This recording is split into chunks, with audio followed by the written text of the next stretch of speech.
I posted live on the We're about forums. to launch. Let's go, baby. Oh, you did? I posted on the Facebook forums that we were going live, and it was an admin approved it, so people will be able to see that we. They were probably like, "Oh, they're like these guys again." I got to turn the Lord. volume down. JT is here for moral support. He is here for moral support. Here we are, episode 18 of CornStars, part of the Herpeticulture Network. It was brought to you by BlackBoxCages.com, Facebook, Instagram. Word on the street is they have a new rack size dropping here soon. I won't reveal anything other than that.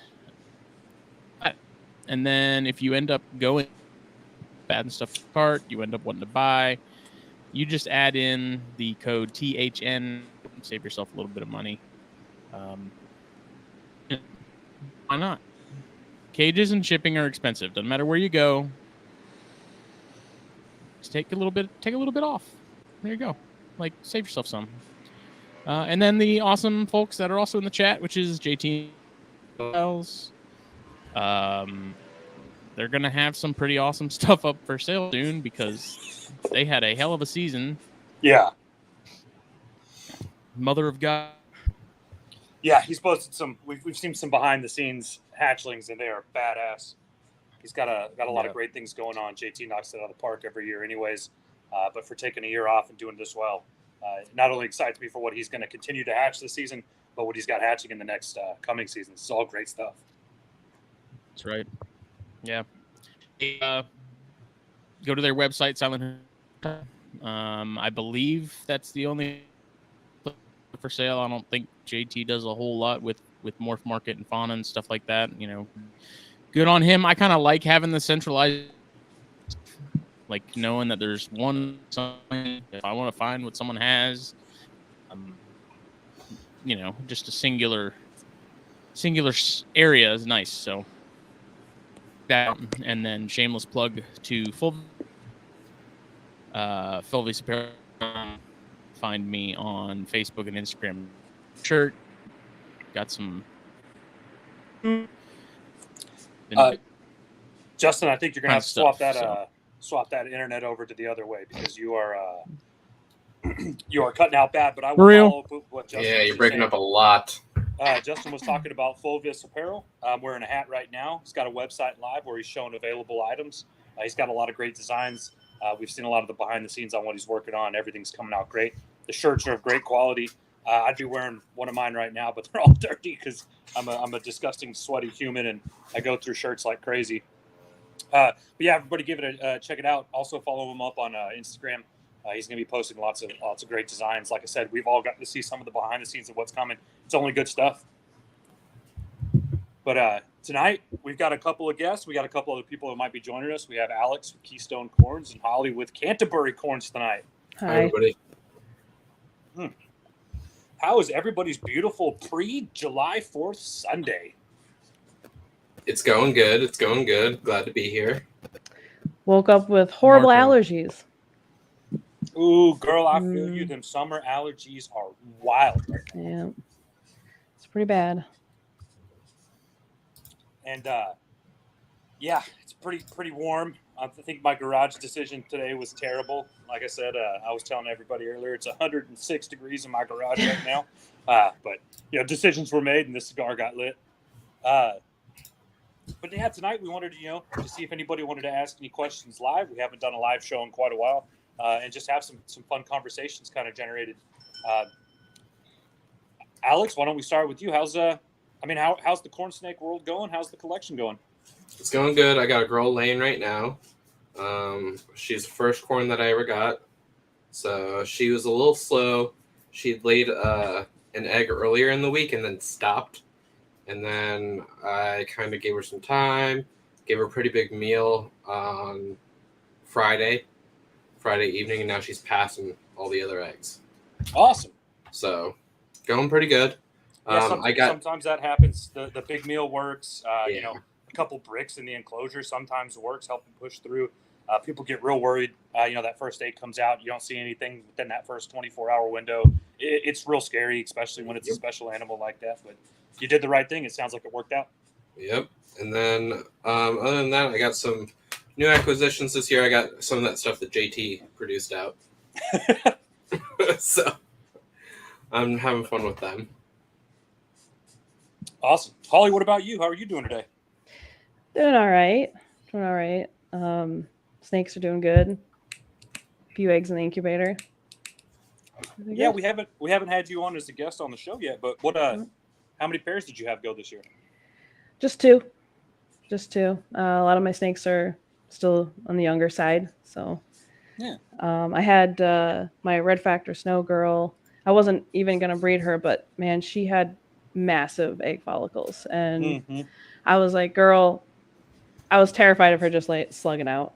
So threw in my buff boy, who I'm pretty sure is het for AML. So we'll see what happens with that. Pretty cool. Awesome.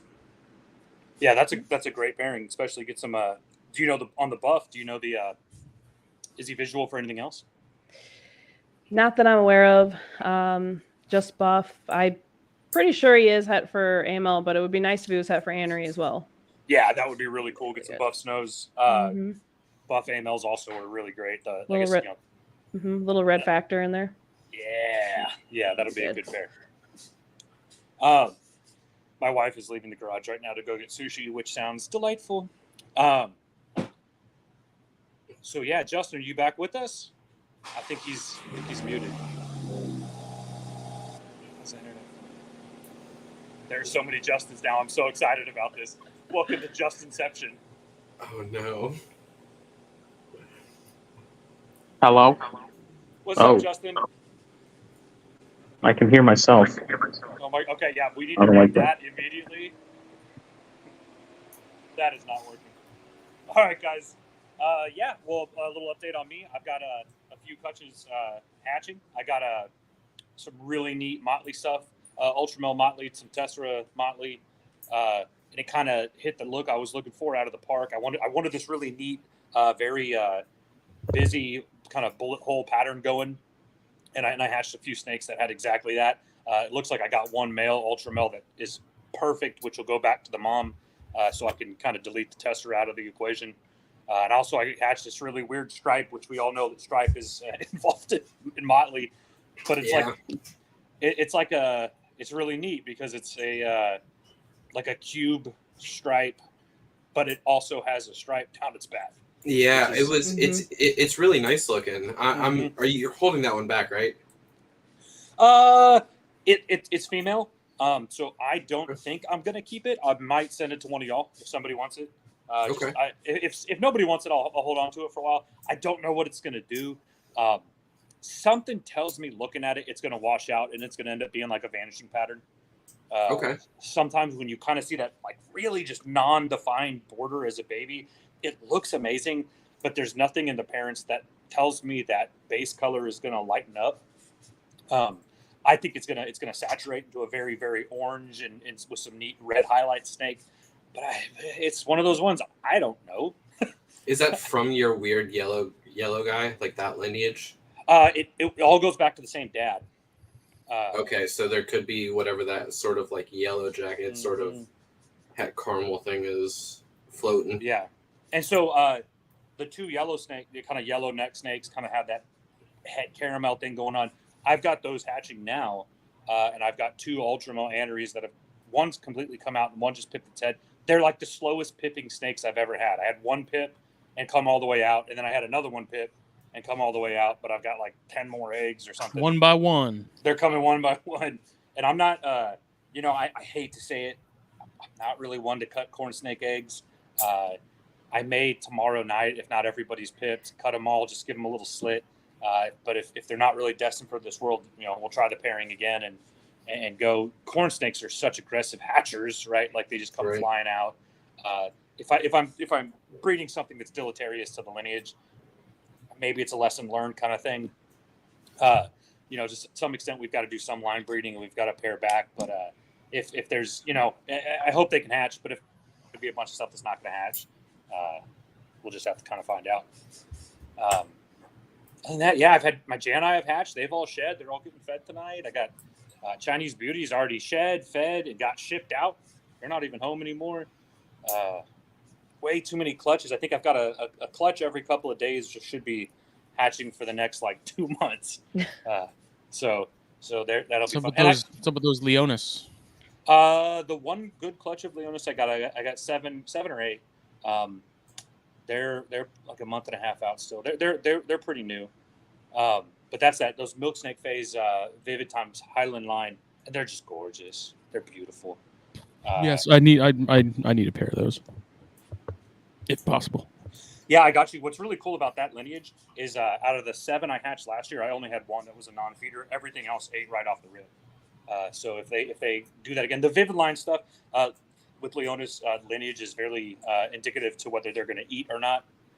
And the Vivid line stuff is kind of well known for being just great feeders, frozen thawed off the rip.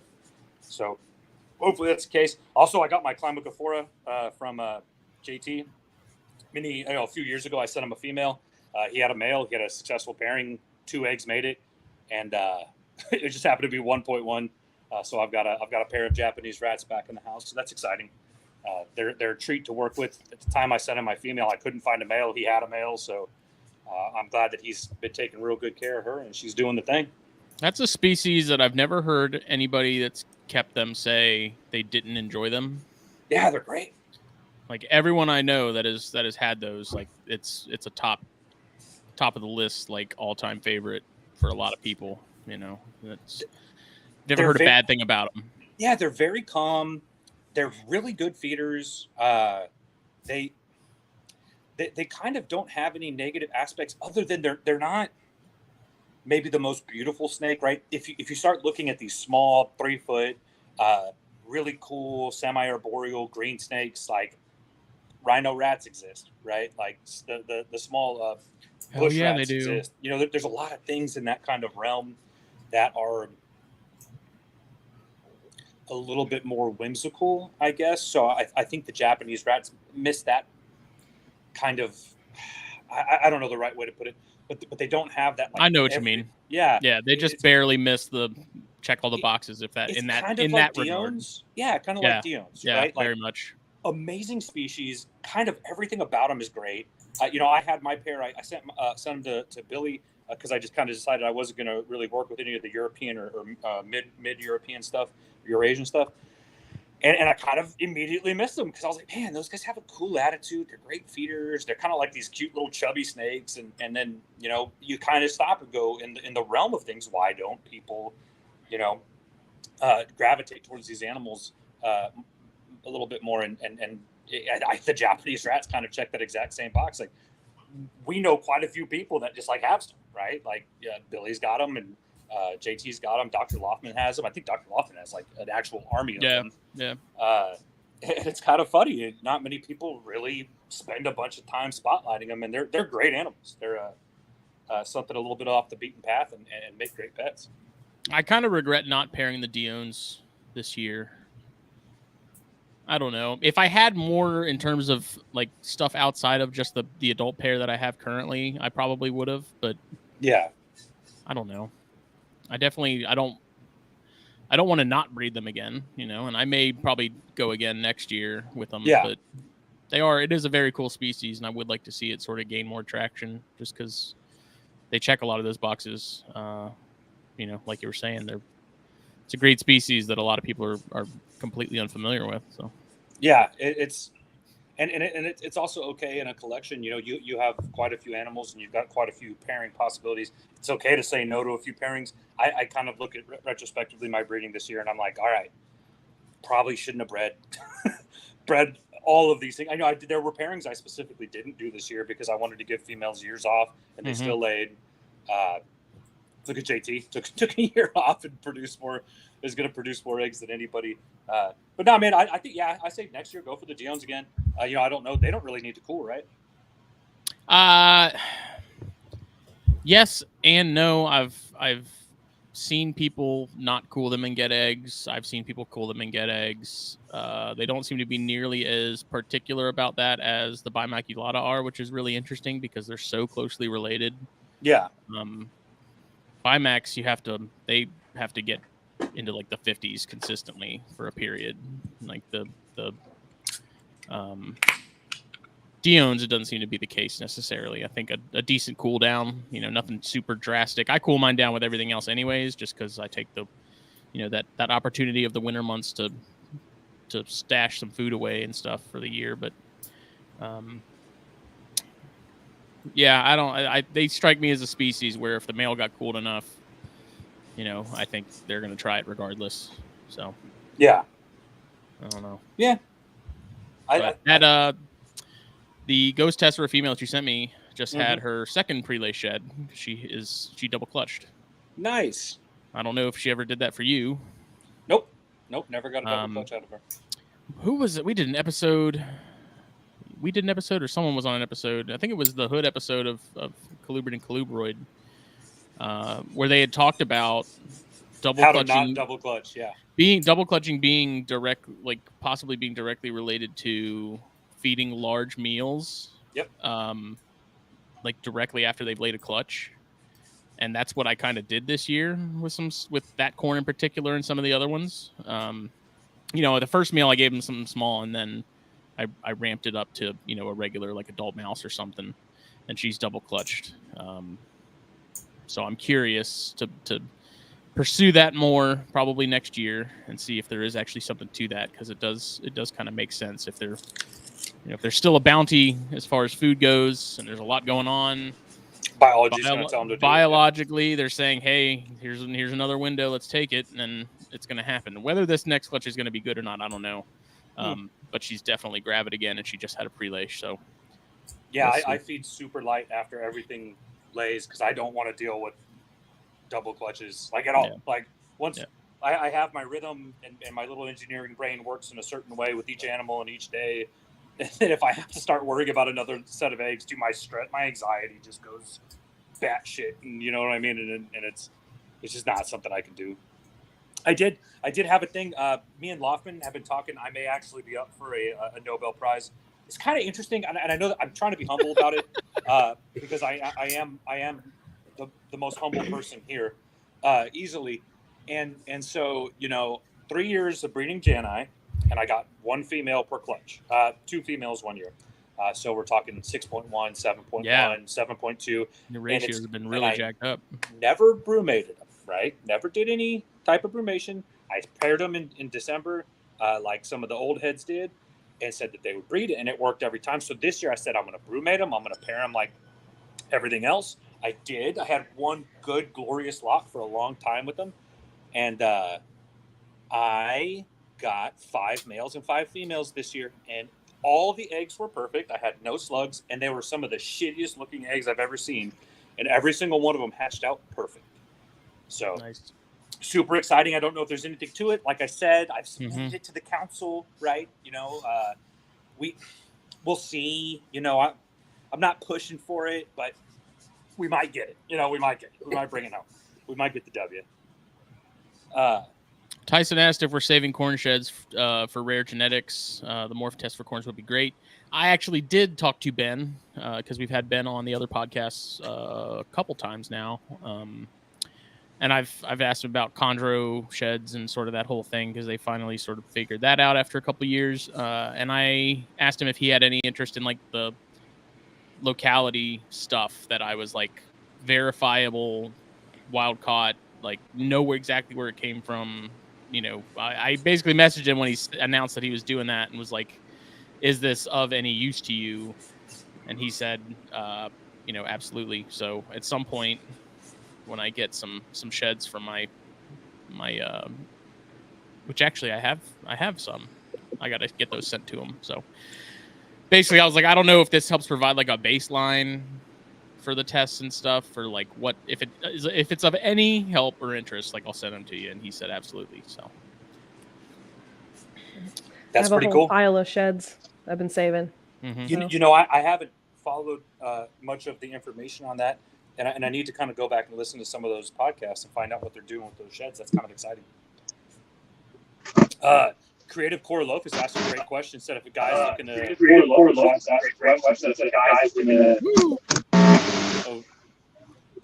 Oh God, Megatron is here. Creative Core Lopez asked a great question. He said, "If looking to diversify and get into corn snakes, is there a particular set of genes that you would choose to work with that produce snakes to appeal to the pet market?" I would say that if that is your goal, there's a few morphs that kind of sell really well.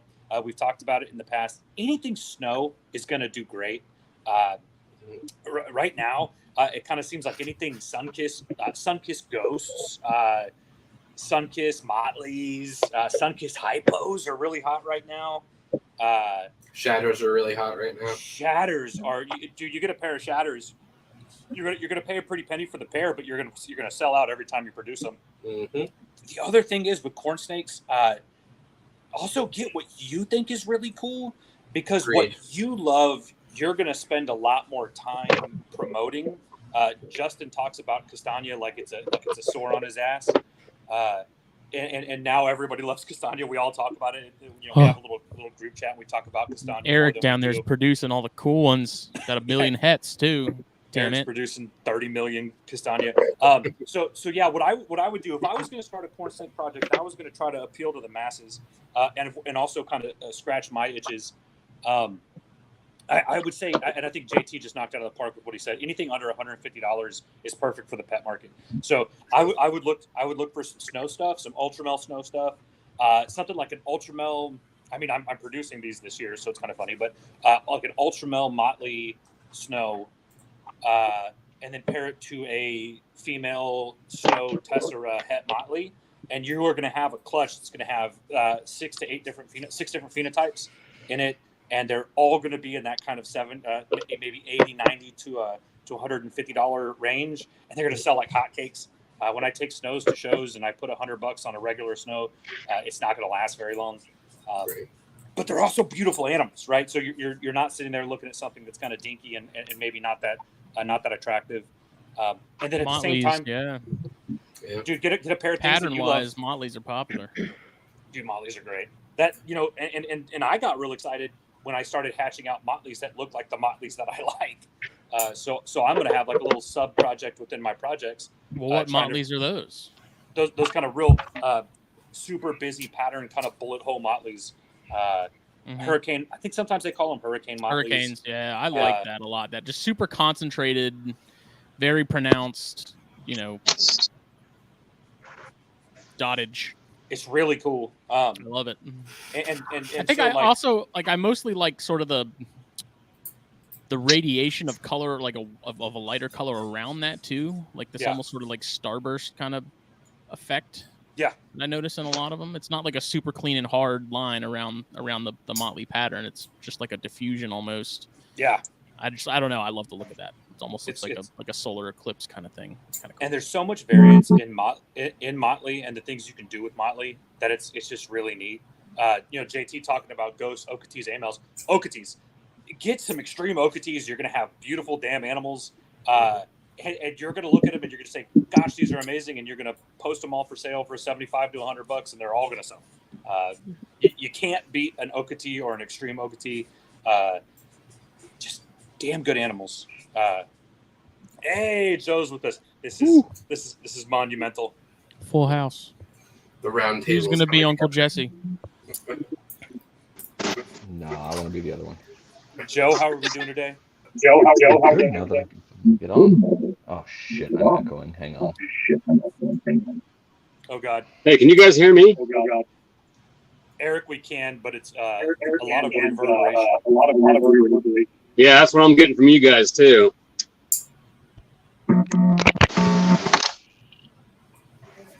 And Justin went dark. This is Good. This is a success in every way. I think we're killing the game. Honestly, this is podcast. This is podcasting. Now this is podcasting.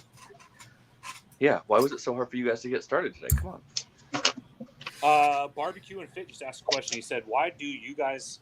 Why are lavenders? Why do you guys mind explaining why lavenders are not so popular? I believe hearing a genetic side effect to that morph. Thanks. I would say that lavenders are one of the most popular morphs. They do have some breeding issues, so it's a little bit more difficult to bring them to market. It is a chance to get kinks out of certain lines, certain lineages. I know a lot of people. Eric's one of them that produce a lot of lavenders. I bet they're some of the first things he sells when he posts them up. Lavenders are gorgeous, and it's more of a lineage thing with the kinking than it is necessarily all of them have kinking issues. I think with lavenders, one thing we've kind of learned from what I've heard is low and slow is good for the incubation. Give them a little bit more time in there. Don't rush them out. Get them down to that 78 to 80 range instead of 81, 82 like some of us do, or 84 like some do. Take your time with them, but they are gorgeous animals. Lavender is one of the kind of quintessential hypotypes that stands on its own. I think it's great. Alex, you have some good lavender stuff, right? I have some nice lavender stuff. I have a peach hypoplasma, and I have this beautiful opal blood red motley I got from Adrian's Captive Creations. It's patternless. It's just a pure pink snake that's patternless. So I'm excited to see what I can produce out. Eric's producing out a whole lot of lavender stuff this year. Yeah. I think Eric's producing a lot of everything this year, and it's going to be exciting to watch it all. That's another thing. I got a pair of snakes from Eric recently. I got a hypo sunkissed and a ghost sunkissed, and oh my God, are they gorgeous! They are the absolute most demonic snakes I've ever owned. But they are beautiful. My daughter saw them and just immediately fell in love. They're something else. Joe, I think you had a couple pairs. Were they laying or were they hatching last time we talked? Dude, I think one of them had laid, and the other one I was just praying that it would hurry the hell up. So right now I've got 2 clutches that are a month apart. Nice. I've got the first one is, I think we're just coming up on 51 days right now. I'm hoping for birthday hatching. Nice. But only one, because then I only have to keep that one. Mm-hmm. Because if the whole clutch hatches, then I'm obligated to keep all of them. I have to be crazy. And then the next one is, another 30 days or so after that, if I'm lucky this year. Because last year I think I went 78 days waiting for hatching, and I don't want to do that this time. Yeah, I mean, what temperature was that at? Yeah. Oh, okay. So last year was the year. Do you have them in the fridge? No, I set them really low because we were going to be out of town, and Mom was watching all the animals, and she didn't want to have to deal with hatchlings. Yeah.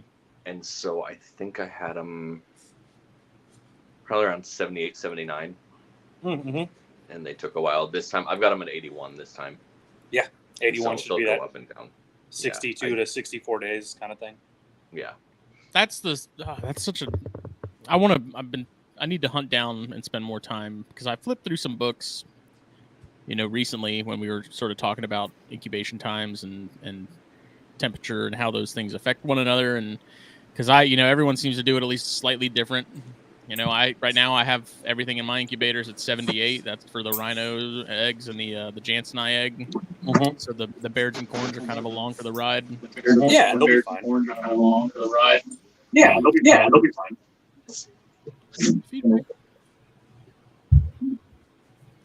So I'm curious to see that first clutch, which is I think we've got some. There we go. Hey, It's Eric doing it. Eric, I think your setup for some reason is not working. Eric Westmorland, ladies and gentlemen. Yeah, I'm probably gonna check. I don't know what I'm doing here. Someone go to Eric's house. Somebody hit pause or mute on Eric for a second. All right. Creative Core Lopez asked another question. He said Dr. Loffman is doing an incubation temp study right now. Yes, one of his graduate students is currently doing an incubation study. I think they've actually wrapped it up and are working on their the actual findings from that. They incubated a certain amount of animals at a higher temperature and at a certain amount at a lower temperature to see what the actual weights were when they came out. Also, how they metastasized, I believe is the right word, the ovum in the eggs.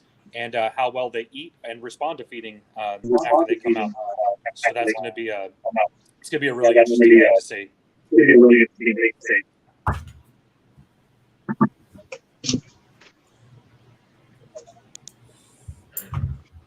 Now, Justin, what were you saying about those incubation tips? You said you had a couple clutches you were incubating with the Jansenii and. I'm trying to figure out if Eric was trying to say something before I hit the button on him. Oh, he left. He said he was done with us. I heard somebody here might have a big, beautiful clutch of rhino rat snake eggs. Yeah, there's due to hatch when I'm at Daytona. Oh, we'll have to have a little camera set up, and we'll all be watching it. How many eggs did you get? 6 good ones. Nice. Female look good afterwards? Oh, yeah, she looked great. But yeah, the Ghost Tessera to the Blood Red Pied clutch is due to hatch. I think any day now. We're starting to get some condensation on the lid from some, some gas exchange and oxygen, air moving around basically. So I'm expecting those to pretty much start popping out here soon. And like I said, they're at 78. So I think, what's today? Today's Sunday. It was, I think Thursday or Friday, maybe, that they were at like day 64, which I actually thought they weren't that far along. I thought that maybe they were still in like the 50s until I went back to the calendar and counted it out. So we'll see. I mean, I don't mind cooking stuff at a lower temperature and having to wait a little longer. It's the wait.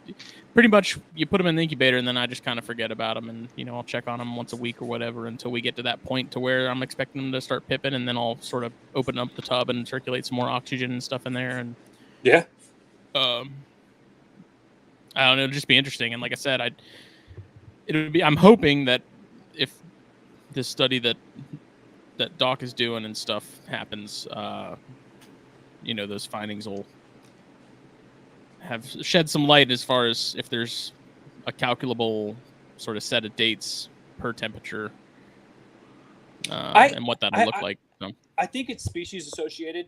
You know what I mean? Like I incubated corns from the exact same pair at about 78 degrees my first year doing it. And it was kind of, again, about that 70, 72 day mark. And then exact same pairing this year. Last year, this year they haven't hatched, but I kind of hit that 64 day mark. But that was, that would have a night drop, right? Because you had just had them. Did you have them shelved? Mm-mm. No. So I took a super, super fun idea. If anybody's interested, it's real cheap if you want to make it an incubator. $16 cooler from Walmart, and I put a bunch of water bottles in the bottom, and then I took a mat, a little rubber mat, and set it on top of the water bottles. And then I took a piece of heat mat from, I don't know, Reptiles Express. I don't remember where I bought it. And I put a thermostat on it, a little Inkbird thermostat for $30, and set it at 80 degrees. And it kind of put a Govee in there, and it kind of sat at 78 to 79. Probably could have got it warmer, but I was a little worried. And I just only opened it when I was checking on the eggs, and man, it worked great. That first year, I made sure that all the money I made from corn snakes went to buying a sea serpents hot box, and that's just did it kind of exactly systematically like that. I was like, look, I'm going to use my brain to make a incubator this year, and beautiful woman walking by with sushi, nothing better, guys. I want y'all to know that. But yeah, that worked, and I think it would have worked for many years to go. I ended up using that exact same cooler later on to make a swamp cooler for my garage for when I'm out here, and it's 1,000,000 degrees and I got to work. Kind of works as a little AC unit now. So, yeah, little cheap incubator capability. It's good. I don't know how anybody can use an incubator without a window on it. It drives me crazy. Yeah, I don't know either. Yeah, my kid checks eggs from the day we put them in the damn incubator. She's always looking in there. We hatched out her first clutch of leopard geckos the other day, and if you could see a little kid scream and yell for the world to hear, she's just so excited about her leopard geckos, and God, they were bangers. So that's great. We are officially on the leopard gecko train at the paint shop household. All the snakes are getting sold. We're only doing leopard geckos from now on. So going back to Gecko Daddy, guys. It is what it is. Don't do it. No, that hurts deep inside. No, it's not happening. But she's definitely gonna. There's gonna be a little corridor of leopard geckos here for her, as long as she's interested in them. So that's exciting. Well, awesome. Let's hear JT brings up a good point. He thinks humidity can play with hatch time. He said he also wonders if keeping them in a cluster acts as insulation to keep them at a warmer temp, which I typically don't separate them unless I have to, because they won't fit in the egg box, like when I'm incubating them in, because I typically do use shallower sort of boxes for that. But for the most part, I try to keep them clumped up. So that's just personal preference. I'm always just slightly paranoid that I'm gonna be clumsy and my giant sausage hands will, break an egg or something. So yeah. I keep stuff clumped. The big exception is Pitchophis stuff that I have to put 1 or 2 or 3 eggs in a box, because I use specifically the same size box for all my eggs. And you don't want to overwhelm a box. If you have too many eggs in one box, it can be an issue, because like JT was saying, a cluster does act as self insulation. Yeah, those bottom eggs are definitely going to be warmer than stuff on the outside. They've proven that with like carpet and chondro clutches, that those eggs on the bottom definitely get considerably warmer. Yeah, it's wild. And also closer to hatch time, don't they like increase in temperature like a couple degrees? The entire clustered clutch. It's amazing. Yeah, because you're getting you're getting more exchange there. Like you have more oxygen coming and going and things like that, and so it does. As they start to respirate more and oxygen starts to matter in terms of development and stuff, then the temperature does rise. So yeah, that's last year I left in a clump, and she laid a nice little, just a handful clump, and then this year it was a weird kind of long clump. I couldn't fit them in the new boxes that I was using, and aside from that special clump I made specifically for Chris, I separated everything this year. Yeah, the Bairds and the Boigo, when I bred those, like they lay in like a little daisy chain. It would be like a perfect just half circle of eggs. Have y'all seen those pictures of eggs that are like you're saying, Justin, like linked to other eggs, and there's actually like a strip in between the eggs holding them together? I've seen that with corn sticks. I've never personally seen it in my collection, but I've seen pictures of it. It's very interesting. That's really cool. I haven't seen it myself, but I have seen what you're talking about. It's an little oddity that happens. Yeah. Yeah, at that point, I figured just leave them clumped, or still attached, and just snake them around in your box. Use them like nunchucks, right? And just run around naked with them. They'll probably still hatch. It's fine. Just do it in the first day or two. I have heard stories. I mean, I've dropped an entire box. Well, I had an entire box of eggs removed from my hand by the forceful kick of a toddler, and it was about 45 days in. I was taking the tape off the lids, my silly way of incubating, and they're California king snakes. So I was like, what's the world gonna miss them? And every single one of them hatched.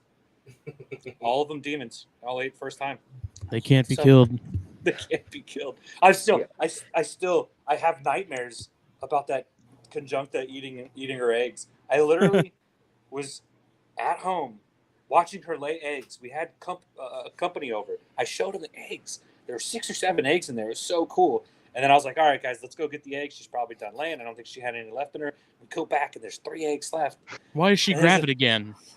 And the snake's just looking at me like, what's up, dog? Oh, man. Great. Some species are just amazing. I heard a story recently of somebody who had California king snakes hatching, and in the incubation tub, one had eaten the other one. So something to keep your mind on. Some species are filiophagous, and that's what they do, and that's what they're gonna do, and you can't tell biology no. We don't get to do that. I feel like I've asked this question like 30 times, but I'm still not entirely sure what this pied clutch is gonna genetically, like, what's gonna be going on. I'm still, the pied thing just throws me for a loop. I don't like. Are they just gonna be hets? Like, they're not gonna be visual. I'm not expecting that. Well, you never know. We know she's not het AMA, right? So we know that won't happen. But I've only ever tested her with an ultra male motley testera, and we got testeras and het anery. Sorry, excuse me, het anery. So we know she's not motley. We know she's not AML or ultra, right? Like we could also see that happen as well. But diffused, what's sitting there inside of your pied genetics as well. But pied is its own gene, right? But pied is only visual on something that is already diffused. It doesn't work with mask. It doesn't work with motley. It doesn't work with tessera or terrazzo. Excuse me, my brain. It doesn't work with any of the other genes that blow out the sides. It requires diffused to be visual, and then it is its own recessive trait that flies in with that. And this is my current understanding of it. And there's been a lot of tests done with this. So I've produced a lot of pewters and blood reds from a pied blood red female. I've yet to produce a pied, but she is a pied blood red. So my understanding is that all of those that I have produced that are visual diffused are also het pied because she is visual pied. So we're a couple years away from me going back and seeing that myself. Originally, it was kind of thought of as a line bred trait. And the reason I don't think it's a line bred trait is because if I produce, 20 diffused, I should start seeing some level of pied out of at least one of those. And that has not yet been the case in the many that I have produced, or the ones I've even sent out and talked to people about. There's no pied going on at all. Mm-hmm.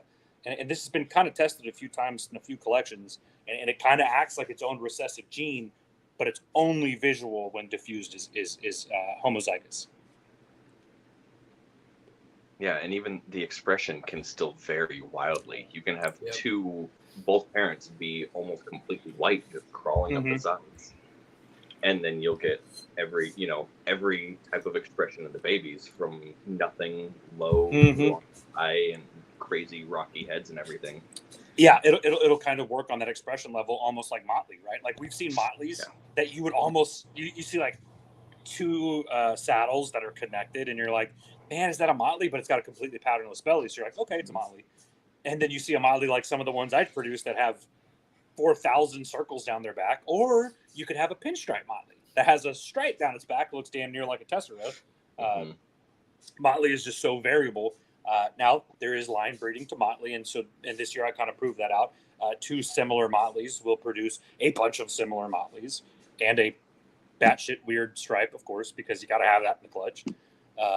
Which probably isn't tessera, right? I don't think the tessera got tagged on that one, but whatever. So yeah, there's a lot of variabilities in there. Diane, great question. So Diane asked, years ago, I remember reading somewhere that there are different lines of pied-sided and they aren't compatible. Is that still true, or is there new information about that? Diane, you know what? There may not be new information on that, and it may be completely true. That would kind of lean towards that line bred statistic, whereas there's a lot of species of reptiles that we can breed to have specific phenotypes. And if we put them together, even though they're similar phenotypes, we don't kind of get the same thing. If I take my rack house red gargoyles and I breed them to my STG bacon line red gargoyles, I have two gargoyle geckos that are badass red stripe gargs. I breed them together. For some reason, I never produced good looking reds. They always were red, but they were not extremely red. But if I took my rack house to rack house, I made woo. And then when I took my bacon to bacon, I made, oh my gosh, these are $2,000 geckos. Why is there so much red on this animal? And and definitely varying phenotypes. I could definitely see that happening with corn snakes in the variability of pied. If it is more of a line bred trait, then yeah, that may be the case. And Dan, I'm not completely sure. JT says I've heard that they have been crossed and they are compatible, so that would make sense. There's probably also a European line and an American line because both of those there were two different camps working on those genetics, because it is pretty amazing.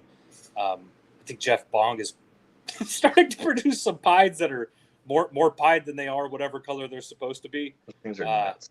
That is insane. Yeah, I think he's gonna hit the market this year with some pieds that are gonna blow some people's minds. He's gonna hit the market with a lot of stuff that's gonna blow people's minds. Yeah. He's got some pied. He got that pied honey. Yeah. Jealous. Yeah, it's Very badass. jealous. It's really cool. I'm excited. I'm excited for him. That's awesome. Yeah, he's done a really good job of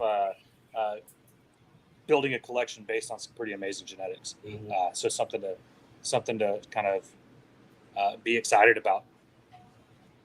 Well, I mean, again, like I did that pairing with that pied blood red just basically to preserve the lineage of that animal since I lost the female, and Yeah. I'm not expecting pieds out of it. It's basically just like I need some animals to hold back to sort of continue that. Yeah. Because otherwise she was going to go to, I think that Annery Motley male that I really love. And I'd actually, if I don't give her the year off next season, she will probably go to him. But I think she may get a year off just because she's been bred the last 3 or 4 years. 4, Consistently, yeah. yeah. So And that's she's doing probably great. I mean, she's handling it like a champ, but she's an absolute champ, yeah. And that's I'm kind of with you. I'm on that about 4-year train, 3-4 years, and then I'm giving a female a year off. Next year I'll give my even my Janai, one of my favorite species, my 4th year breeding them. I've got to give them a year off. Should have my aberrant female ready to go next year. She's about of size. She eats like a demon, but I'm not even going to risk pairing her early. She's got to be perfect. I can't. I'm so scared of losing that animal. yeah. But that's a question. Do you know you have healthy animals? That animal's designed to breed. Holly, you were talking about having a snake ovulating. I gave my black pines the year off this year. I did not want to breed them. Female lost. They lay such big eggs last year.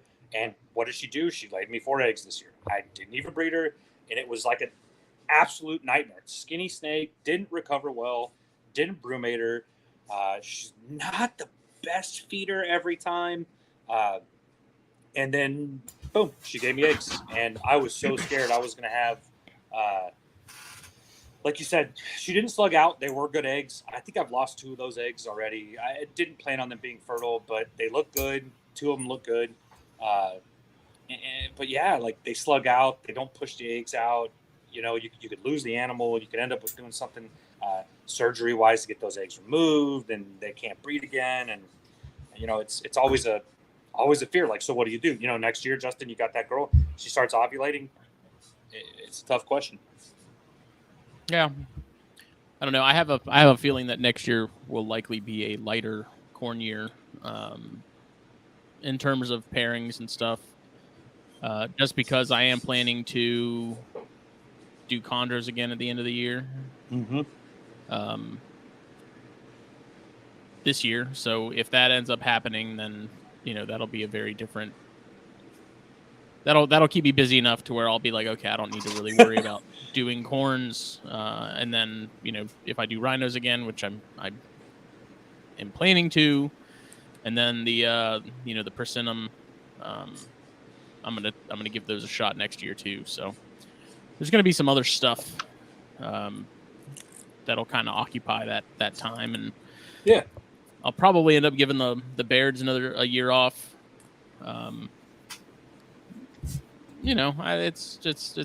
It's that judgment call that is only you can make. So yeah. It's also kind of playing it by ear. Like if it gets to the point next year where I feel like that Loma Alta female Bairds is good to go, then maybe I'll do another the Loma pairing again. I don't know. We'll see. Maybe do the Diones again. Like I said, less corns next year and maybe some other stuff. We'll see.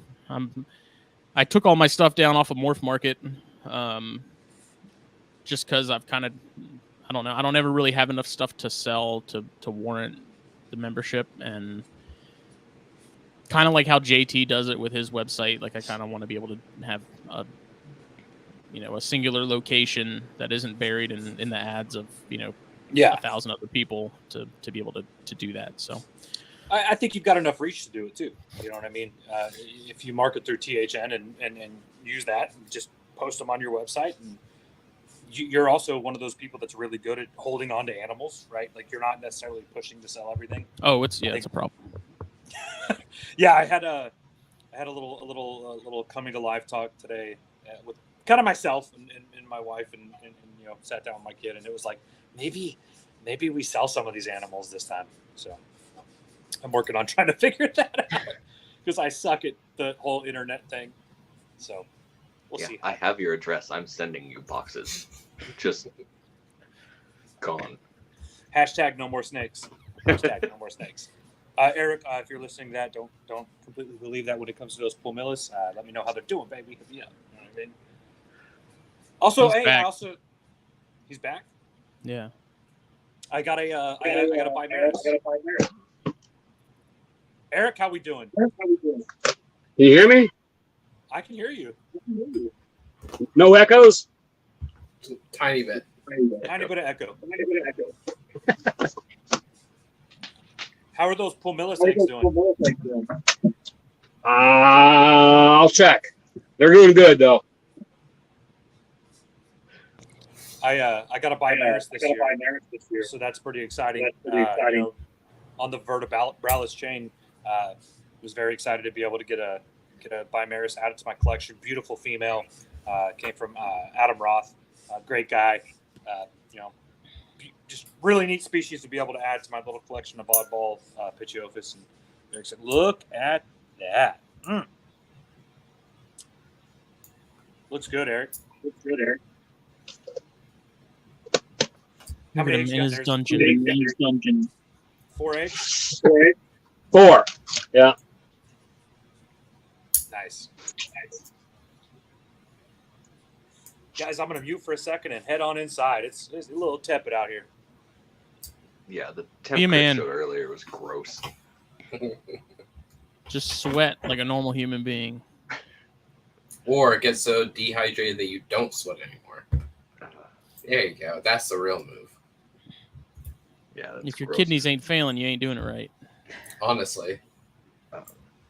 Alex, is next season your first when you're actually going to start breeding?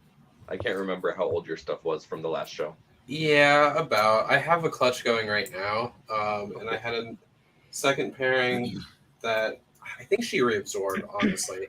I got to keep checking in on her, but I'm pretty sure she reabsorbed. So the one clutch I had is in partnership with my friend Alan over at Rock Creek. And it's a Coral Halo Snow Motley to my Snow Girl, who's possibly Halo as well. She got some of that green to her. So she's actually laying eggs right now. She's been doing good. I'm hoping. I think she's got 1 or 2 still in her. I'm hoping she's gonna get those out, but we'll see. So I'm hoping for some nice snows from this clutch. Yeah. So, what about you? What do you got producing out? If I hatch snows this year, I'm going to be fucking angry. Because I'm convinced everything is het anery, and the ones that I did, I don't want them to be. They're so I've got this fire male that I got from Phelan ages ago when he was still a snake guy instead of a rollerblader.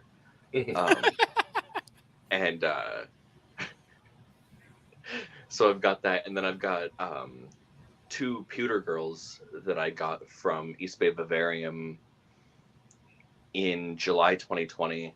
Everybody's big enough. I mean, that fire male he's a moose of a corn snake. He's just this. He's not fat, but he's one of those just like, oh shit, you're a very strong corn. This is surprising every time I open him. Anyway, so eventual plan is pick some holdbacks from that and then whiteouts from them.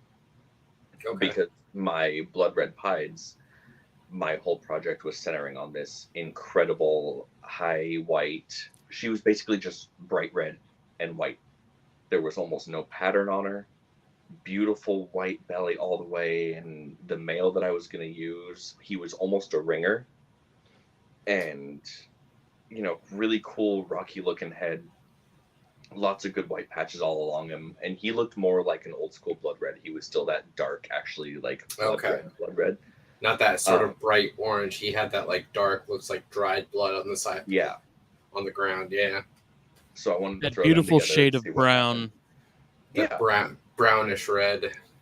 But then it turns out my prize female probably has bigger hemipenes than anything else in my collection. So it didn't work. So now I have 2 gorgeous male blood reds and 1 kind of iffy female blood red. And then, we've got buddies in our group that their blood reds make. It would take me 15 years to get there. So maybe I'm just going to buy some and start that project over in a couple of years. Oh, there you go.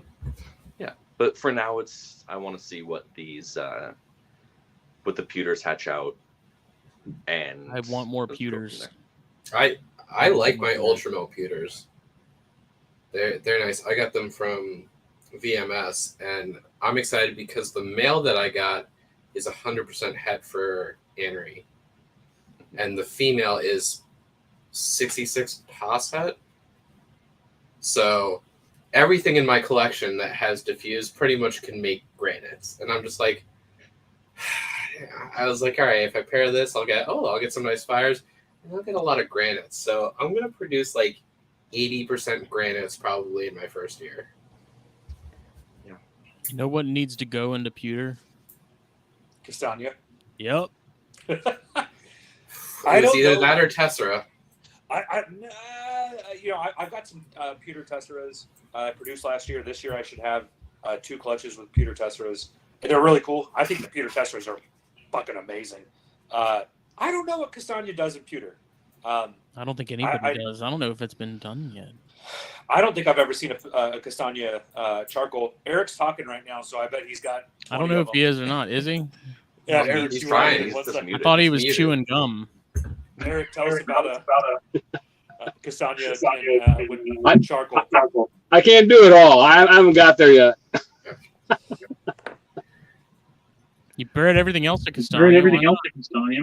Yeah, we're getting there.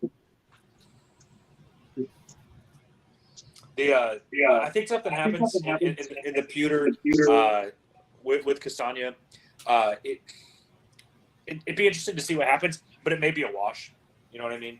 The charcoal kind of blows out all of the colors that you would normally see with Castagna, and then for some reason with the pewter, it kind of clicks charcoal into a different level of hypo. It's really interesting. I don't know if you guys kind of noticed that diffused in a lot of morphs doesn't do it, but it does specifically with charcoal make it a hypo type, because pewters are so much lighter than charcoals, whereas granites are not, right? Granites kind of keep that dark look, and some of the granite pies, almost look like white-sided black rats, which is pretty cool. I don't know. Justin, you have Castagna and you have pewter. I've sent you both, or I didn't send you Castagna, but I've sent you pewters. So I just have the one pewter. is it a boy or a girl? Female, I believe. Well, there you go. Easy peasy. Yeah, and then I will send you 10 hets in a few months. There we go. Hey, I have a problem with saying no. That's the issue. I know you're your daddy's little dumpster for extra snakes. You know what I mean? Fine, It's like, fine by these are me. going to Justin. I've got enough. Dollar Tree has enough tubs for me to handle them all. Once they hit like the 2-year mark, it's a little bit of a different story. But Yeah, my new way.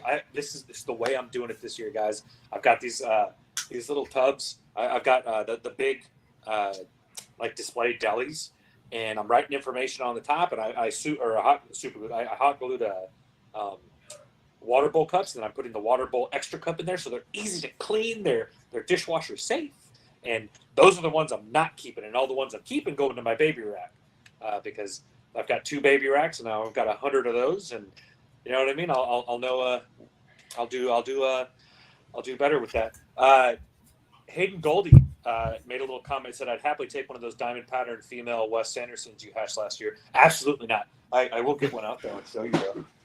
Because these things are amazing little Alterna, and they're getting huge. But look at that. Oh, man. All those little diamonds. Ooh, is that cool or what? Those neat little diamonds all down her back. Pretty good. That's a cool looking animal. Alterna are so great. This is one of the things I just love about them. They're all just like this. They're just chill little snakes, and they're all happy. And they don't. I've yet to have an Alterna that was nippy or snippy or wanted anything else. I did get a clutch from the Christmas Mountains. She laid me exactly one good egg, and it is incubating well. So I hopefully make the Christmas Mountain this year. I'm very excited. Hopefully it's another female, and I'll hold on to her. If it's a male, I'll probably hold on to it too because I'm dumb. But yeah, alternatives. We all need them. Leonis, Hatch the all the snakes. Yeah, the so for Daytona, sort of the top of the list of the shopping list is a coral ghost, because that is something I'd most definitely want to try with Castagna, because I think the doubling up on sort of that softness of the coloring and things, I think would be really interesting. Oh, dude, Castagna That ghosts with look some freaking diffuse awesome. would be pretty cool too. Yeah. It all would be cool, Rosa. Everything I with know. Castagna, all of it. See, Get rid of all the wanted other all morphs with- and put them in with Castagna. No, but I still want to see what Terrazzo does to everything too. Oh man, that's like You could put it with my number Castagna. one shopping list. My number one, dude. Okay, Justin, do you remember 2 or 3 years ago I sent you when VMS was selling kind of everything? They had a Castagna diffused terrazzos, and they had a I trio don't of them, remember and that. they were like Continue. 2 years old. And they're such weird looking snakes because Terrazzo just does odd things, and then you add in the diffused, and it does weird things to Terrazzo, and then they were all Castagna, which was like, wait, what are we looking at? And yeah, I am on the list for Terrazzos this year at Daytona. If I see Terrazzos, I'm probably getting Terrazzos. I want to plug Terrazzo into a lot of things and see what it does. I love that Eric's over here just laughing and nodding his head. It's probably like, I got all of that, and I'm making all of it right now as we speak. You nerds. I think there's less Terrazzo in America as far as any other morph. I can't think of a morph there's less of in America. I Golden. never see Terrazzos. I have 2 that are het for Terrazzo, so I plan on, when I pair them together, holding back at least probably a pair of Terrazzos. Montross, I'd make a Castagna shirt, but you wouldn't get it. I love it. Montross messaged me, he's like, what's up with these Castagnas? He's like, they don't really look, I don't understand. Like, they don't. It's like, I've seen corns in Florida that look like that. And I said, prove it. And then Montross came over with Jake, and I showed him firsthand. And I showed him that mandarin. You got to see Castagnas in person. And he I think he saw Jesus that evening. Castagna's a beautiful morph, man. God, it's gorgeous. I think he was still skeptical by the time he left, but what's Eric got right here? What's Eric got there? Oh, you bastard. I'm unmuting him. Eric, what are we looking at? That's the Castagna. That's my female. Mm. And I'm pretty sure she's got a second clutch of eggs in there. Nice. That's good. I was starting to worry that you weren't going to have enough eggs this year. I'm setting up babies while I'm watching this.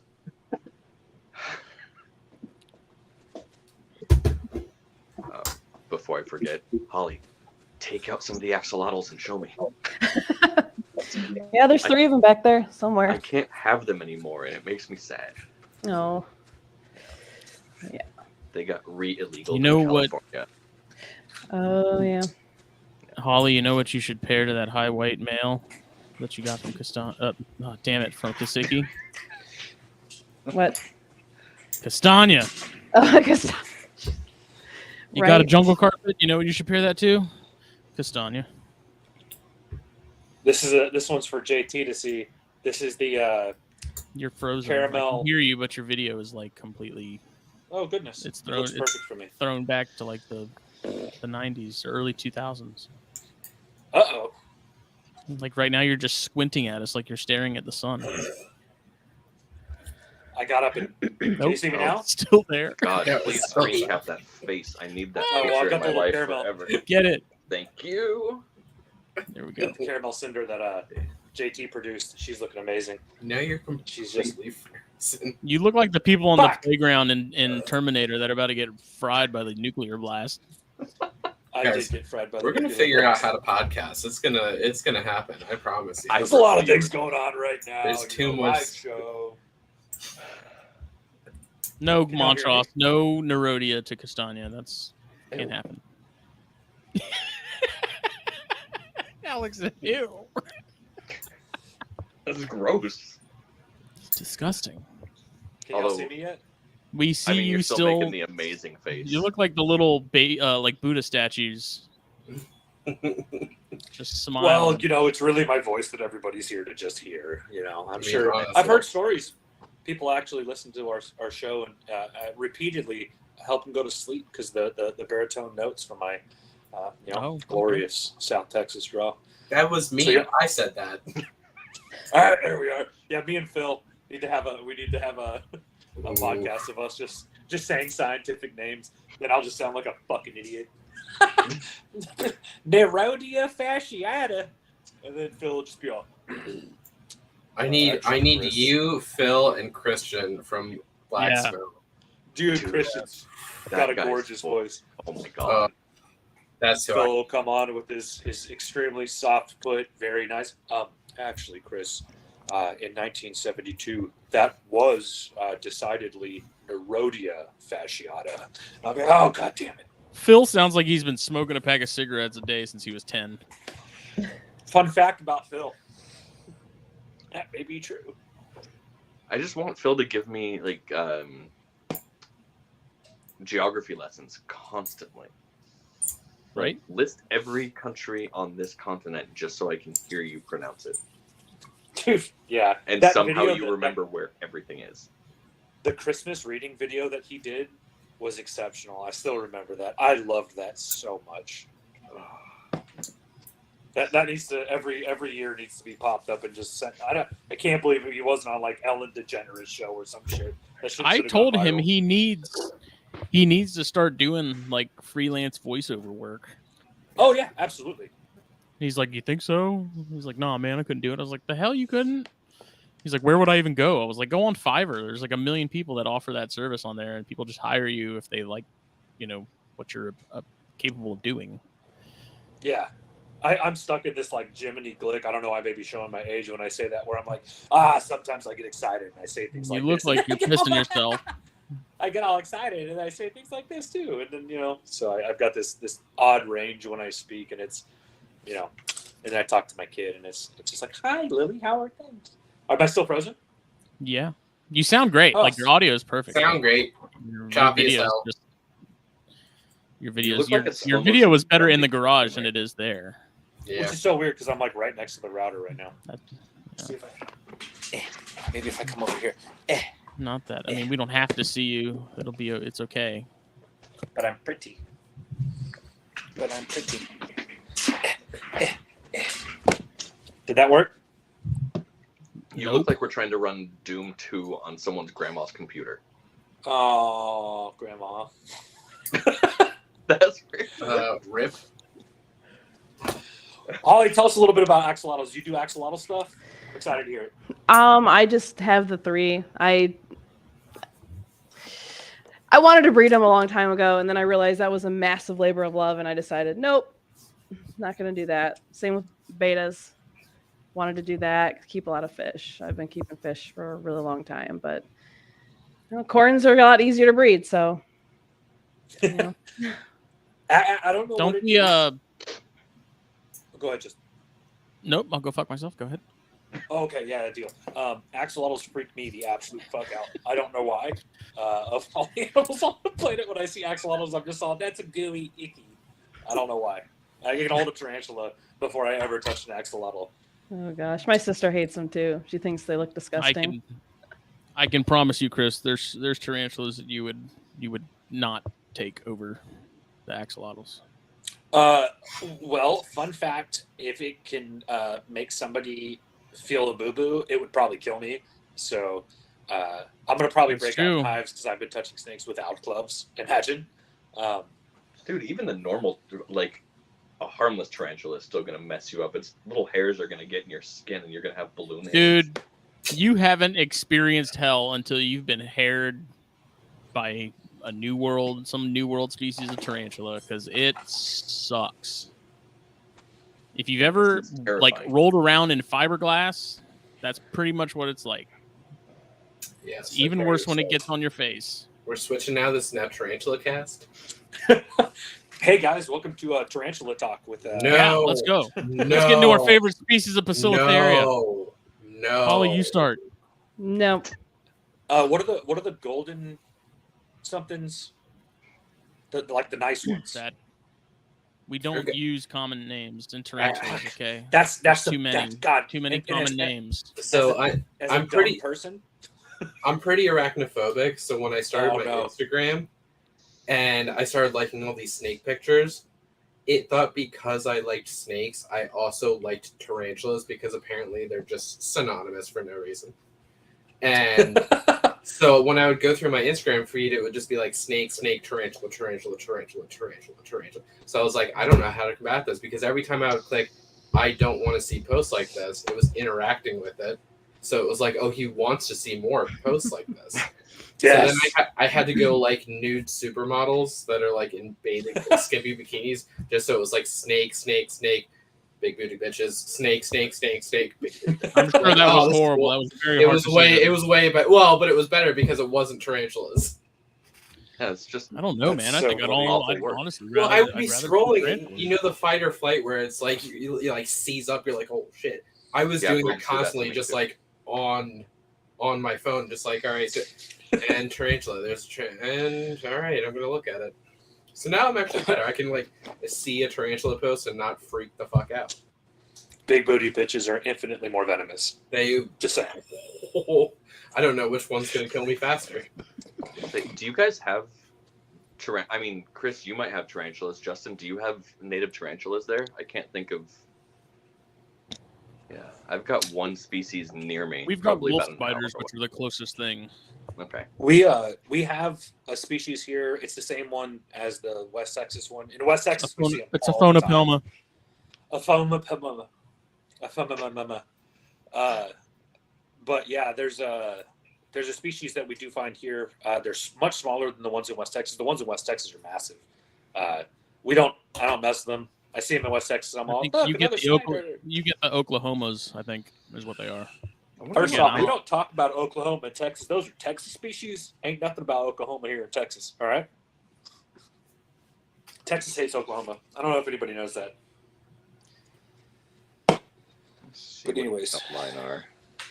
Yeah, I gotta. So I have a spider tattoo-y, and it's hard to see.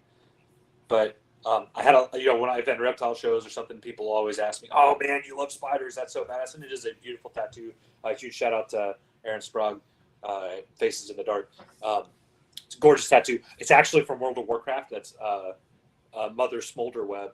She's one of the bosses in Lower Blackrock Spire. What a nerd. And, I played World of Warcraft for most of my life, and So did I. so you know. Mhm. Did you Yep. play like Classic back in the day? Oh yeah. Yep. Oh, I started playing well- like 6 months after the game came out, probably. Oh, so beautiful. Yeah, so you know that once you hit that kind of 55, 57 range, you start grinding Lower Blackrock Spire, getting all your stuff, start getting all your keys. Yep. Yeah. You guys Mother's want to see Border something Web is- funny? Speaking of tarantulas and tattoos, so I What you got this Bacillotheria tattoo, right? This ornamental. I've had this tattoo for a couple of years. Looks great. And then I had a friend point out, I got a damn butthole on my arm, dude. Wait, it's reversed. Right there. Oh, a little Now I can't unsee it. a little arachnosphincteria. Yep. It's supposed to be a regalis, which it is. But It's a good looking tattoo, man. yeah, there's a little A little tiny butthole. See, that brings up a genuine fear of mine. I want an old-timey, like, 50s sci-fi rocket ship tattooed somewhere on me. Because I love The problem is, I know, I'm buddies with the tattoo artist, and they're going to think it's funny to sneak a dick into my tattoo. Yep. And the problem is, like, if they're going to do that, I want it to be great. It's not going to happen. I want it to be the best dick I've ever seen. I want a 10 out of 10 dick. Like, why have that? Oh my god. The rails that we are now off of for not making it out. This is the axolotls. Don't you keep those like cold? Like the water has to be a colder temperature, like it cannot be warm. Yep. I usually throw a fan on there in the summer and just let evaporation. How do you cool water without just throwing like a block of dry ice in there? They make coolers that you can buy, and it'll circulate the water through a cooler, but they're extremely expensive. But cheapest way to do it is just to throw a fan on there, and just with evaporation, it just keeps it cool enough. Huh. So, yep. Are they, a lot of people are actually curious. Do they make good pets? Are they something that a family can maintain? Oh, yeah. I mean, it's basically like keeping any fish tank. You do have to do your water changes, and they do want clean water because they are a little sensitive, but it's not a big deal. You feed them night crawlers, worms. Okay. Well, when they're younger, they eat more, but as an adult, maybe once every 3-ish days or so. Oh, wow. Yeah. That's really cool. Yeah, they're really neat. They're definitely different, kind of from everything. They can also metamorphosize into adults, right? They can, but that's really rare. Usually, that only happens if they're very stressed. Usually, within the first 6 months of their life. And you don't want to see a morphed axolotl. They look horrendous. Oh, they're really demons. It's nasty. Do they have to morph to an adult to breed? No. They just lay eggs underwater. Oh, I don't like those. No, they're neotenic, like alms, and there's another one. Not mud puppies, is it? I can't remember. There's a few giant gummy lizard. Oh, you looked up when it metamorphosized. Don't. That's so weird. I would assume, just as a normal person, that they would have to be their terrestrial form, I suppose, to breed. That's what a fucking weird animal. Yeah. And when that's cool. Great, because they do the little pop thing, and it creates suction the way they open their mouth, and it just vacuums everything in. It's really fun to watch. I miss them so much. Except for if you have dumb ones and you drop the food, and then they have that delayed response, and then you're like, really? There's the worm. Now you got to stick your arm in there, eat it. Jeez. Yeah. Do you ever, if you're doing? I did. They were almost like koi food, because the shop that I was getting stuff from, the people were batshit crazy. They ran out of what I wanted. Like, here, fuck it, we feed them these. And so I could aim and just stop and wait and drop it. And if you get lucky, it'll just sit on its head. Yeah. And it's got this idiot staring at you with its gills hanging out. Where it's like a dog that doesn't know the cheese is on its head kind of thing. Yep. So I'm confused. People don't want them morphed? Generally because it's not a normal part of their life cycle. And so you can induce it chemically. And then they also, like Holly was saying, it can also just happen. Something will trigger them, early stress, things like that. But yeah, they're hideous. It's horrible. It's like a tiger salamander, except melted and awful. Like tiger salamander if you left it in the sun. Yeah. Is there like a biological study as to why they are capable of doing this, but necessarily should not? I don't know. I mean, look at him, Chris. That should explain everything. There is no reason to anything about them. They are the way. Well, I'm they going to are. Google it now. What do we call this? Like axolotl It's like adult a after pet metamorphosis. out of Pan's Labyrinth or like the Hunger Games or something. All right. Oh. Well, yeah. I think everybody listening to this, everybody watching this, should probably Google this right now. No. Look at Don't do it. go ahead and look at the dick lizards. Wow. What a thing. What a creature. To behold. It's like a dick lizard was line bred to look more like a dick. One of Chris's drawings came to life. Oh man. Yeah, my sister hates the amel one that I have. Oh, she hates it. Pink and gross. The pinky ones were the ones that I got. I loved them. I have just the melanistic one, so like the black colored one. Yeah. And then I have like the amelanistic one, and I have a gold Oh, cool. in there. So yeah. See, the poor water quality thing making them morph would make sense to me because that's like okay, I have to remove myself from this environment, therefore I'm going to become amphibious and leave. Yeah, they have to have a place to do that though, so they have to get on land. So if you don't have a place for them to do that, they'll die. Yeah, and the lakes that they were native to are just destroyed now. Mm-hmm.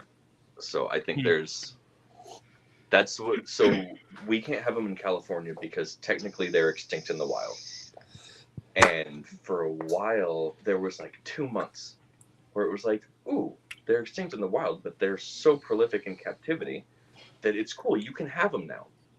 But then California remembered that it's California, and oh god, it's a non-native animal, and You can't sell it without a cancer warning either. Seriously, like Prop 65 warning on everything.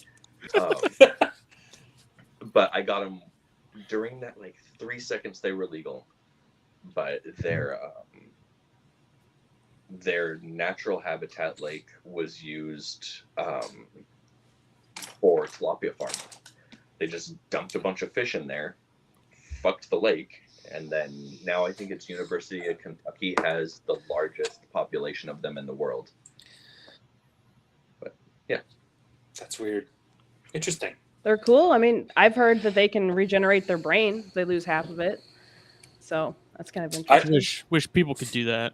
Yeah, from about 18 to 24, I worked on that, and then I've since regenerated most of my brain. So that's kind of interesting. Because I can assure you, in those years, I destroyed it as best I could. So, anyways, Holly, what? Go ahead. Say something. I was going to say you're a great-looking dick lizard now, but we can go back to Holly. I am the best-looking dick lizard. Holly, He's a dick wizard. You said you only had maybe one clutch going this year. What does your collection look like? Again, you haven't been on the show. I'd love to hear what your kind of focuses are. When I started, I didn't really have a focus. I did want to breed scaleless, but because that's a thing you need a permit for in Illinois, I decided I didn't want to deal with the process. So, as my collection has grown, I pretty much am obsessed with anything amelanistic and all the variations of amel. So that there's that. I do have another egg in my incubator. The one girl I had early this year, she had laid like 9 eggs and only one was viable. That one should have hatched over a week ago, but it started leaking. The egg started leaking, and I ended up cutting it, and it was dead.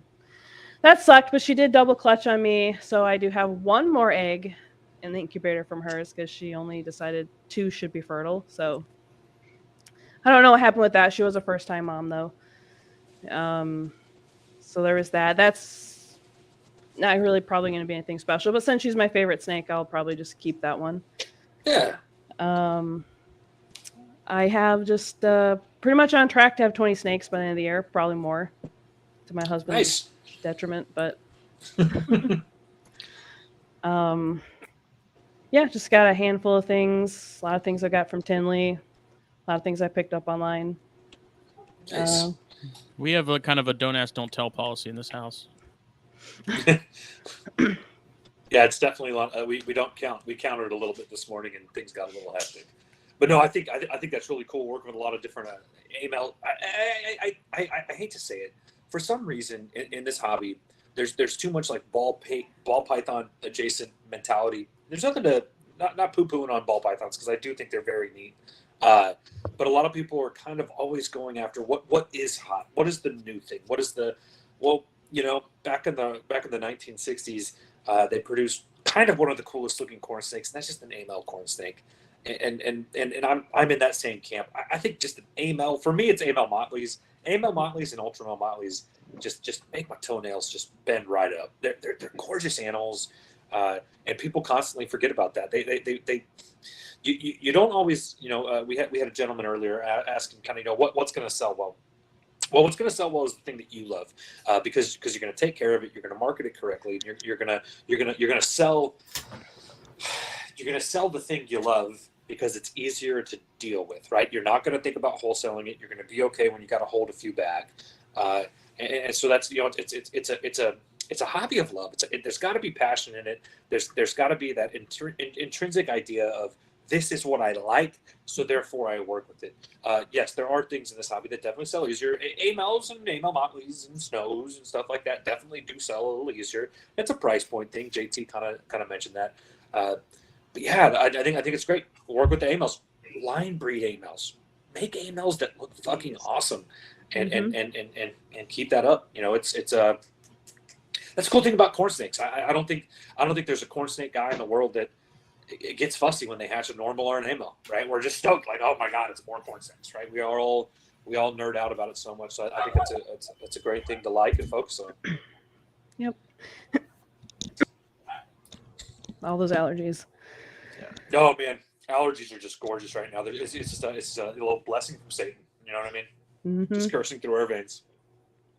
Yep. Didn't help with all the Canadian smoke we had come through. Yeah, here. that's it was right. Horrible. Y'all had the Canada's kind of like y'all's Oklahoma, right? Like, fuck that whole place, right?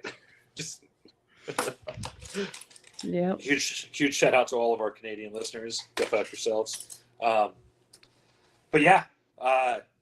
So Joe, we did just have you on the show. It was a great episode. Is there kind of things sometimes mature after great conversations like that? Anything you're planning on adding this year, or you see yourself going in any additional directions? Oh God. Okay, so I hadn't considered rhinos before, and Smitty's up, so I can say, oh shit, never mind, he's back. But no, I saw a couple at the shows, and just one of them was just hanging out on the lights on someone's display, and it was doing its little wave back and forth, just hanging out looking at people. And I got kind of hypnotized by that. That thing was really cool.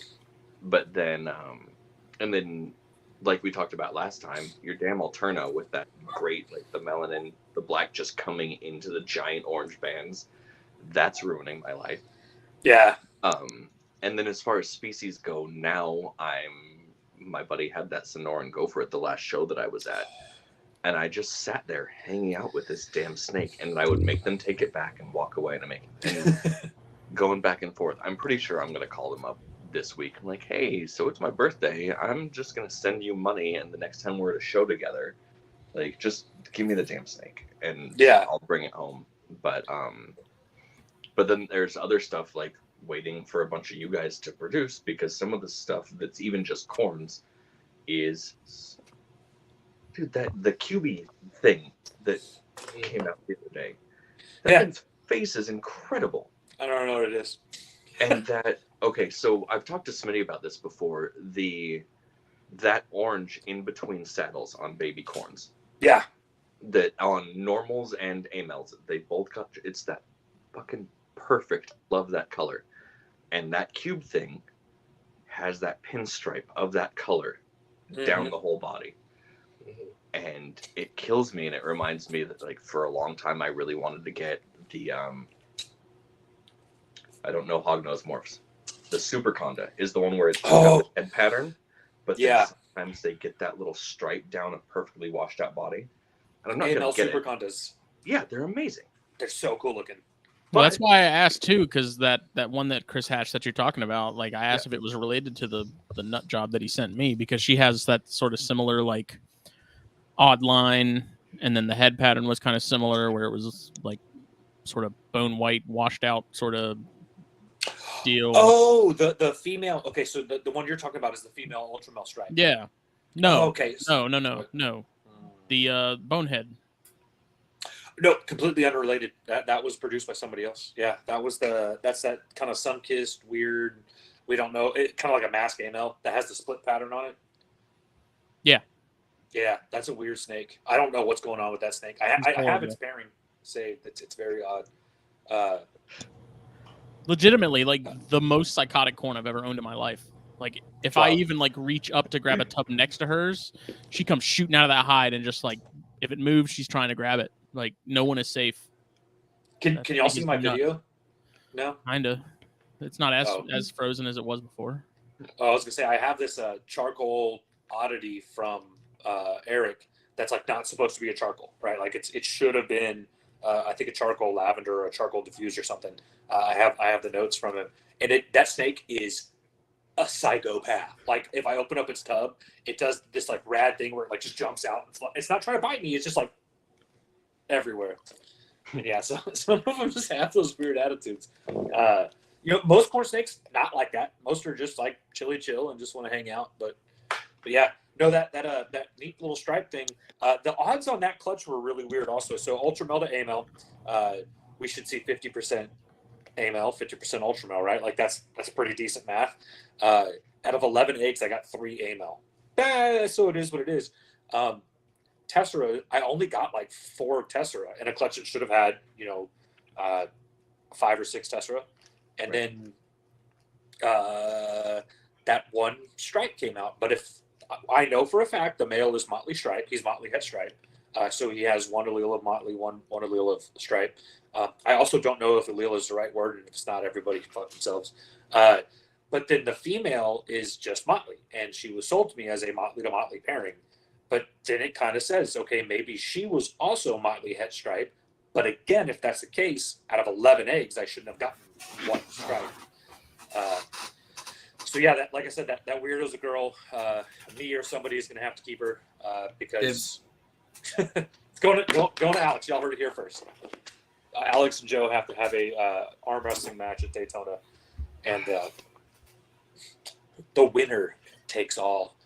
We have a very special, on multiple levels person in the chat right now. Jason Keller, huge shout out to him and all of his wisdom. He said blood red pieds are the superior corn, and y'all can't convince me otherwise. Well, Jason, first off, you can do everything in your life to go fuck yourself. But you're right. It's a beautiful animal. Blood red pieds really do stand out as one of the most gorgeous morphs. It's a great combination. Again, seeing the pied, the way it works, the way the necessity happens with the diffused, they are beautiful animals. But has he seen Castagna? No, mostly because the only thing he's seen is well, we're not going to say it right now, but it's not a healthy thing. But he's in Georgia. He can't even own corn snakes. His opinion is invalid.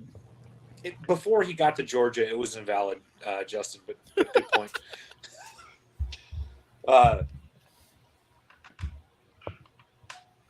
Tyson Dallas asks, speaking of charcoal lavender, will you have any, Eric? I can tell you right now the answer is yes. I have a charcoal lavender from Eric that's doing amazing. She's gorgeous. It's actually a pewter lavender. And I can assure you Eric will be producing many charcoal lavenders. I'm unmuting him so he can speak for himself. Eric, we're going to unmute you. Okay. Eric? Charcoal. Yeah, I got some charcoal lavenders coming, hopefully.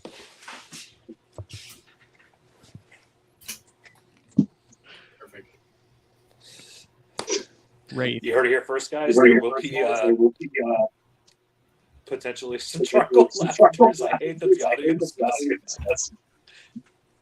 Oh, he just left. I wonder Wrath, if not charcoal with the lavenders, you guys were talking earlier about how they don't seem to be popular. I wonder if it's sort of like a red factor, coral, things like that, where people don't understand how pink they are unless they see them in person. Because in a lot of pictures, a lavender just sort of looks like a weird anery. Yeah. And so it's kind of hard to tell, like how different it is. That's a great point, Joe. We're looking at That's a charcoal diffused lavender. That's my female. look how purple that snake is. That thing's really cool. And I did put a Castani to her the second time. Yeah.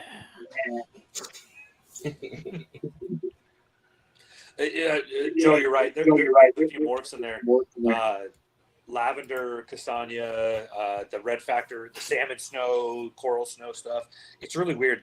I can have you at my house, and I can put one of these things in your hands, and it's so damn pink that it freaks you out. And then you take a picture of it, and phones just don't register it. It's also like iridophores on certain animals. I have some Alterna, especially my blackline stuff, the Dark Knight stuff that I'm working on producing. That male, he's black, right? And he looks like an absolute rainbow when you get him in the sun. And every time I take a picture of him, I just can't capture it. There's editing you could do. I don't edit my pictures mostly because I don't really know how. I'm dumb, but I've tried to edit pictures to make them look more like the animal. But yeah, the lavender is definitely on that spectrum of like you kind of got to get it in your hands to see it. It's this. I mean, if my video is not working, this isn't going to be a very good example. But this little, I have a little lavender pewter right here, and she's like straight up purple, and my light's a little bright right now. Turn the volume down on my light, but she's like a little purple snake, and it's really cool. Turn the volume down on the light. What else would you call that, Justin? I don't know. I just always laugh at how much you struggle when it comes to computer machines of any kind. Yeah, as a career engineer, you would be shocked by that. But yeah, this little snake produced by Eric is just gorgeous. She's got lovely little pinks and purple undertones. And she's a sweetheart too. And it's just one of those kind of things that certain morphs you're just not going to see it till it's in your hands. And what do you do? Turn the volume back up on this bad boy. I'm also still convinced that honey, like, I'm sure they're amazing in person. So far, I think I've seen one that I liked. Justin has it. Yeah. And other than that, I'm not convinced that it's a pretty snake. Honey. I'll see one in person and I'll just Oh my god, decide. dude, But they're awesome. Yeah, honeys are No, Rosa, no.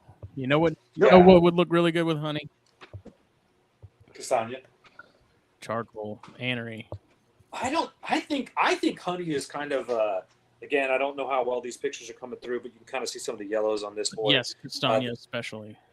This honey is a honey tester produced by JT. He's gorgeous. He could have bred this year. He's going to breed next year. But Joe, the pastel yellows in there, the colors are just it is so hard to beat. right. Sometimes video maybe picks it up a little better. Yours. My video's all shit. I'm just showing you all some like 1982 graphics. I'm trying to be nice. Like Grandpa's trying to tell us more. A wonderful stories than batch we've of heard before. pixels you're showing us right there. That's Yeah. a snake, all right. Damn, man, I wish my video was doing better. And see, I believe you guys. I'm sure they're great. I just haven't. I think I'll be able to send you a honey this year. I love honey is another Look favorite. there, of mine. look at what Eric's Rose and got. Castania. Ooh. Oh, Unmute look at Eric. that. He's got honey. All right, we're going to unmute Eric and nobody talk.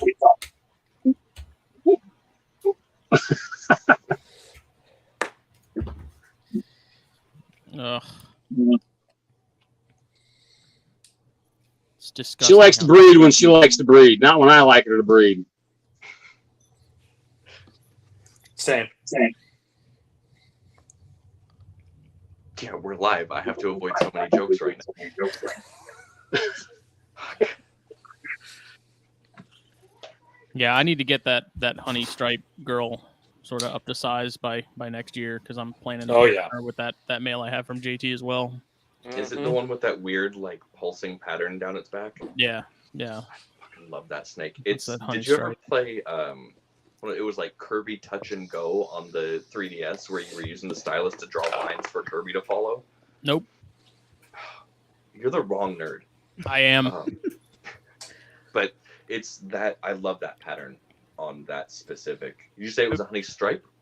Yeah. Sunkissed, for whatever reason, when you like a stripe in Sunkissed is that weird like reverse motley sort of pattern. Yeah, I believe they I were thought it originally was called motley, sunspots. Yeah. Okay, see, I know that name. 'Cause Reverse I'm motley. old. I'm starting a petition. No. We're No, renaming that's it. not Oh yeah, that's the Ooh, one there that you Eric go. just hatched out. Yeah, there you go. Yeah, see, I love that. That was That's so before I was badass. educated, and the guy that I bought that stripe from had it labeled as a motley, and so I was like, oh yeah, that's a weird looking motley. I think you guys can Now- answer a question that's been bugging me. Uh-oh. Are keys corns just corns?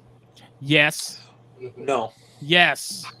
So originally, The whole Boots red Keys rat corns thing. They're corn snakes. were their own subspecies, and I like to think that if you're finding them in the wild, we should probably respect the fact that they were originally a subspecies, much like we did with Emery. You know, as a Nobel Prize winning biologist, when I proved that thorn scrubs were their own species on a podcast, that within 1 week, the paper came out and they were their own species. We can go back into the coffers, and maybe pull this up. But yeah, Boots Key corns are definitely very specific. They're smaller. They don't feed like regular corns. They don't necessarily act like regular corns. They're very flighty. You'll find they kind of naturally have a diffused pattern to them. Spitfire Reptiles, Yasser has some very, very, very beautiful examples. Boots Key corns, I believe it was Pantherophis guttatus rosale, sorry, I'm not good with scientific names, but they were considered their own subspecies. And I think that if we did a little bit more work with real taxonomy, we would find that they are kind of their own indicative little thing. You can't do real taxonomy when taxonomy isn't real. Okay, so taking that it's fake, the reason I'm asking is because isn't that where Terrazzo originated? Terrazzo and diffused both came from Boot Keys corns. Oh, well, then I'm fucked anyway. It doesn't matter. Yeah. Okay. Well, we're all fucked. No, I thought Cinder came from Keys. I mean, that's also a different morph, Justin. I don't fucking know. It could be another. Like we could start naming. How morphs can that you came say that and then say that they're their own thing? The fact that more morphs are being found in the wild in that specific area would tell me that it's a different species, because that means they're maybe not as complete genetically. Thank you for proving that. I want to become a scientist just so I can prove Tessera is a hybrid, just to make you sad now. Joe, if it makes you feel any better, you're a scientist. Thank Right? you. There you are. Makes me feel a little better. I won a Nobel Prize, right? Like I know what I'm talking about. It's a thing, man. I think we're all little micro scientists for sure. I wish Chris Montrose, if you're listening in the chat, go ahead and correct Justin. But yeah, I would say the Boot Keys are their own thing. They're smaller, Justin. They're half the goddamn size. So were some of the North Carolina mountain stuff. True. So you're saying that should be a subspecies? Should that be a subspecies? Yeah. I'm all about splitting. Split them all up. Every county has a different species. Ugh. And then we have our hobby animals that we just interbreed with everything. And then when I take my reverse stripe Nueces County thorn scrubs and I put them to corns, I have a new morph, and I'm a batrillionaire. That sounds great. So then mixing alternatives cool? What? Mixing alternatives? Is it what? We do not mingle genuses. No, I didn't mean with corns, you freak. Oh, okay. But here's mile marker 19, and then this Mile marker 19 and a half. Like Taco Tuesday, and like. Here's the thing: if you have Alterna, and they are from somewhere, like let's say we're talking about Brewster County, right? Brewster County is very large. It's one of the largest counties in Texas. That goes from about Alpine all the way down south to the border, and it cuts all the way through Big Bend. In Alpine, we have a lot of very notable localities. We have East Alpine, West Alpine, South Alpine. We have the Elephant Mountain Range. We have the Christmas Mountains. We can go even further south to River Road. We can go to Black Gap. This is all Brewster County, right? You get a bunch of different phenotypes, and a lot of those phenotypes are locality specific. Awesome. If I am breeding black gap animals to black gap animals, I'm going to produce them and sell them as black gap animals. If I'm breeding a black gap animal to an alpine animal, it's okay to produce that animal and sell it as a Brewster County animal. Now, if I take a black gap animal and breed it to a really nice Blair's phase, my brain just skadiddled, to a Blair's phase from Sanderson, and you produce some really neat stuff because you will, and you sell it as a generic alternative. There's nothing wrong with this. So it's just go for it, but label it like you're not a dickhead. As long as you're not a dickhead. And that's the problem, is too many people, just like the albino alternative that popped up, 20 years ago, then they popped up 10 years ago, then they popped up again a year ago. All those guys are just pieces of shit because they don't want to sell it. Hey, you know what? Whoa. Talk about somebody that's not a POS.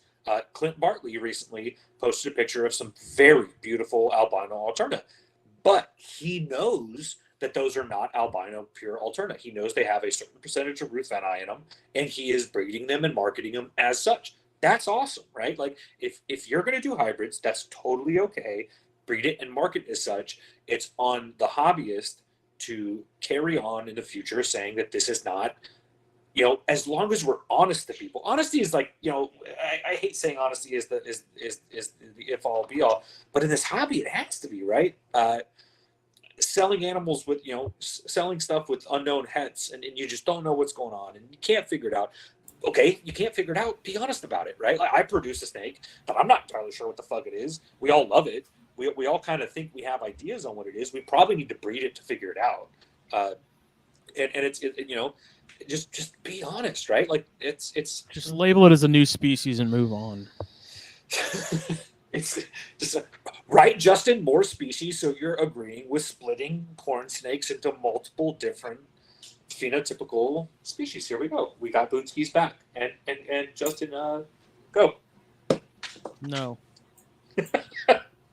Oh, so now that I had Grandpa Chris on a tangent, Justin, what are the chances that we're gonna rename the show Red Rat Stars? 0. Sorry, I couldn't help it. It bugs the shit out of me too. They're fucking corn. 0. Thank you, Montross. I don't think he's still here, but I gave him and Jake a nice. Like it's. There's nothing, if you call them red rats, Okay. There's nothing wrong with pay some homage. Hey, homage. Hey, no. Okay. Look. Yes, they are a rat snake that happens to be a shade of red in most cases. But I'm not calling Baird's rats silver rat snakes. Okay, straight up though, you should. That's actually pretty cool. No. I'm sorry. A very prominent breeder in this hobby produced and bred Baird Eye and called them metallic rat snakes for a very long time. Well, I don't like that either. Well, it's just call like it Baird's, man. Why we got to church it up? Well, call a spade a spade. If we call a spade, sounds like you believe in taxonomy. You know what I mean? So where do we go from there? I believe in like real and good taxonomy. How about that? What has good taxonomy? Whoever the guy was that decided that Persimmon and rhinos should not be in Gonyosoma until someone came and decided to take a big old leak all over that. Okay, let's while we're sitting here talking about taxonomy, let's talk about obsoleta, right? We're all on board that the old taxonomy for obsoleta before they were lumped is correct, right? One more time. We all follow the old taxonomy for obsoleta. We believe that the original splitting of those species is correct, right? I like splitting everything. I shouldn't participate in a taxonomy. I'm still pissed off that Mutton made it so that my Novas are the same as all the rest of them, and I can't get it named Harrisonish instead of Harrisoni. So Harrisonish. Yeah. I think I don't know much about carpets, but I would say that Novas kind of do hold they're a little different, and they would probably, from what I got to see some with Billy, They're very different from IJs or papayas, and so they may be a different. But I mean, how do you go study that animal, right? Like that's the other thing. You have to go find these things in the wild, and you've got to. So that's a difficult one to kind of figure out. Creative Justin, I mean, correlates that Dave Kaufman said they were red rats, and it's like, yeah, he also had a whole video talking about how milk snakes shouldn't be called milk snakes because they're technically a king snake. It was like, that's splitting hairs. I don't know. Everything's got to be the problem is so much stuff. It like has to be something different. It has to be something unique. Like everyone has to, not everyone, but people have to be the guy that has the one thing and no one else. You know, like the novelty holds so much weight. You know, quote unquote novelty. I'll say it that, not genuine. I don't know. I'm old. Get off my lawn. Okay. Yeah, I mean the names. They're for us to distinguish them. Sometimes Yeah. we have to go back to the snakes. Don't fucking care what their name is. that's true. But it does help us sort shit out, and it gives us something to argue about. I genuinely, I think you're completely correct there, Joe. I don't think how we taxonomically that's actually a word now. I just made it up. Nobel Prize. Yeah. How we look at it through taxonomy, or how we look at it through locality, or how we look at it through generation, or how we look at it through line breeding, right? We have these lineages, we have these lines, right? Like this is a this line, this is a that line. I don't think any of that matters.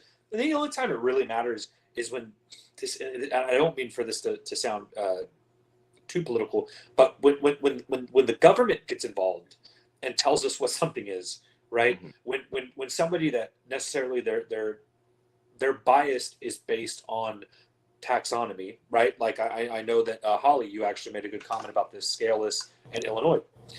Scaleless because it showed up through root beer corns in Europe, right?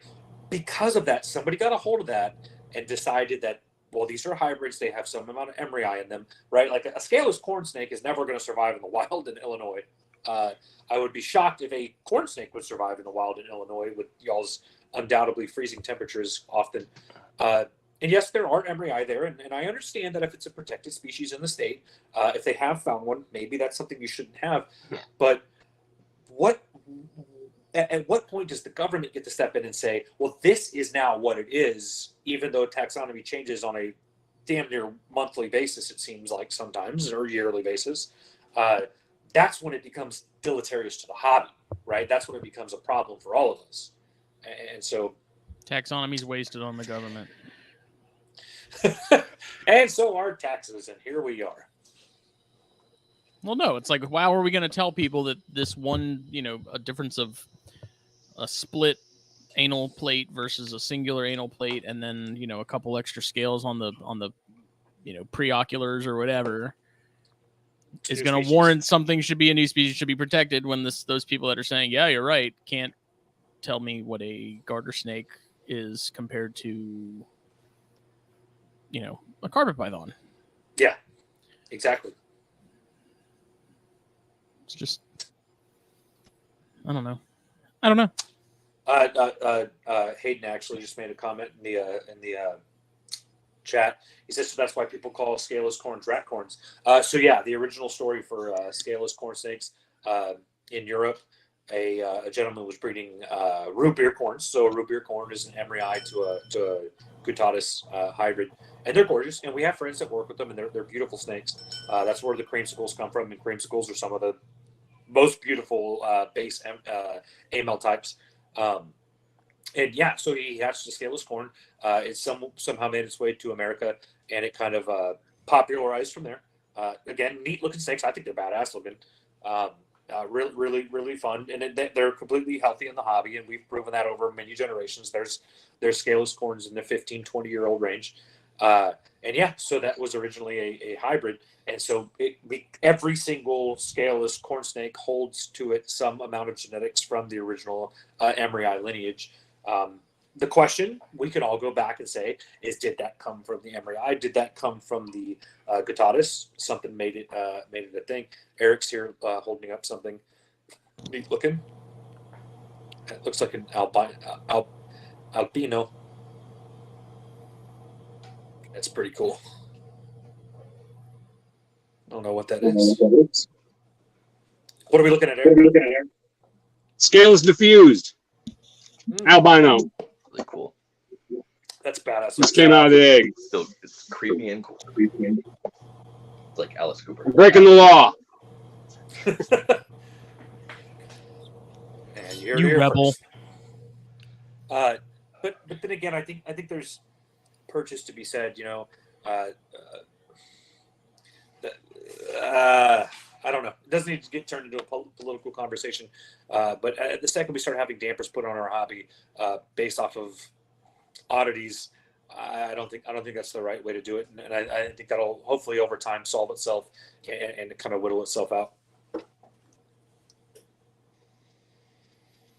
Yeah. Do you guys have, Chris? Do you have statewide things that you can't have? I know certain cities, counties, things like that. You have regulations, but do you have like here? Really, the only I can keep go native ahead. rattlesnakes aside from one species, but I can't keep. I couldn't keep copperhead, things like that. Okay. Yeah. So Texas is pretty open. There's nothing we can't have. There's numbers of things we can't have. I can have Louisiana pine snakes, which are completely extinct in Texas. There hasn't been one found in Texas since I believe the 40s or 50s, and there was only a couple found.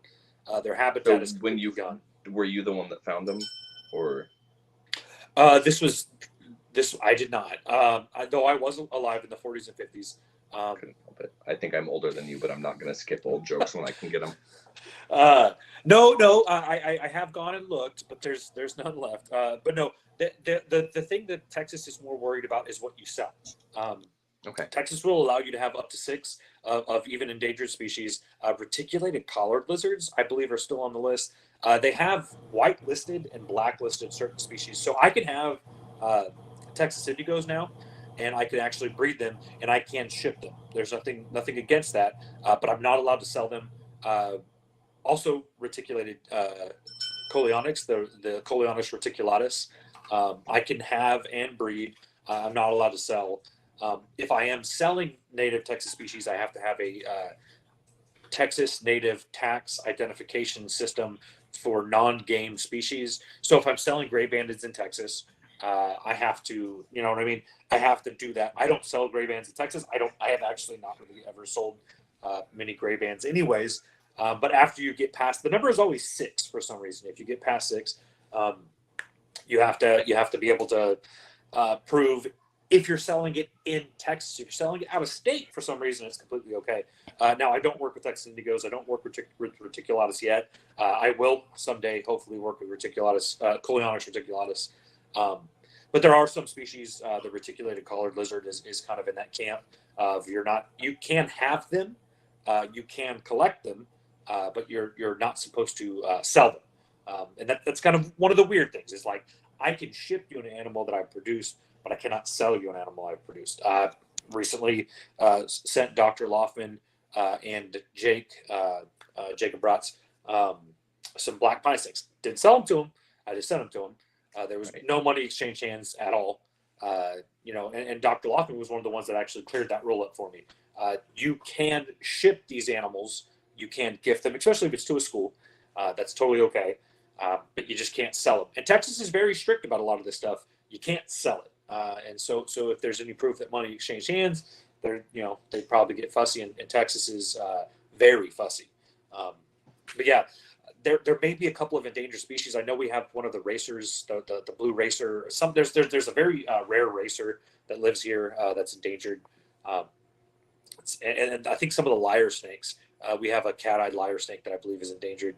But yeah, so it's kind of just based off that. Texas kind of lets you do whatever you want. Now my city does have some rules and regulations based on keeping.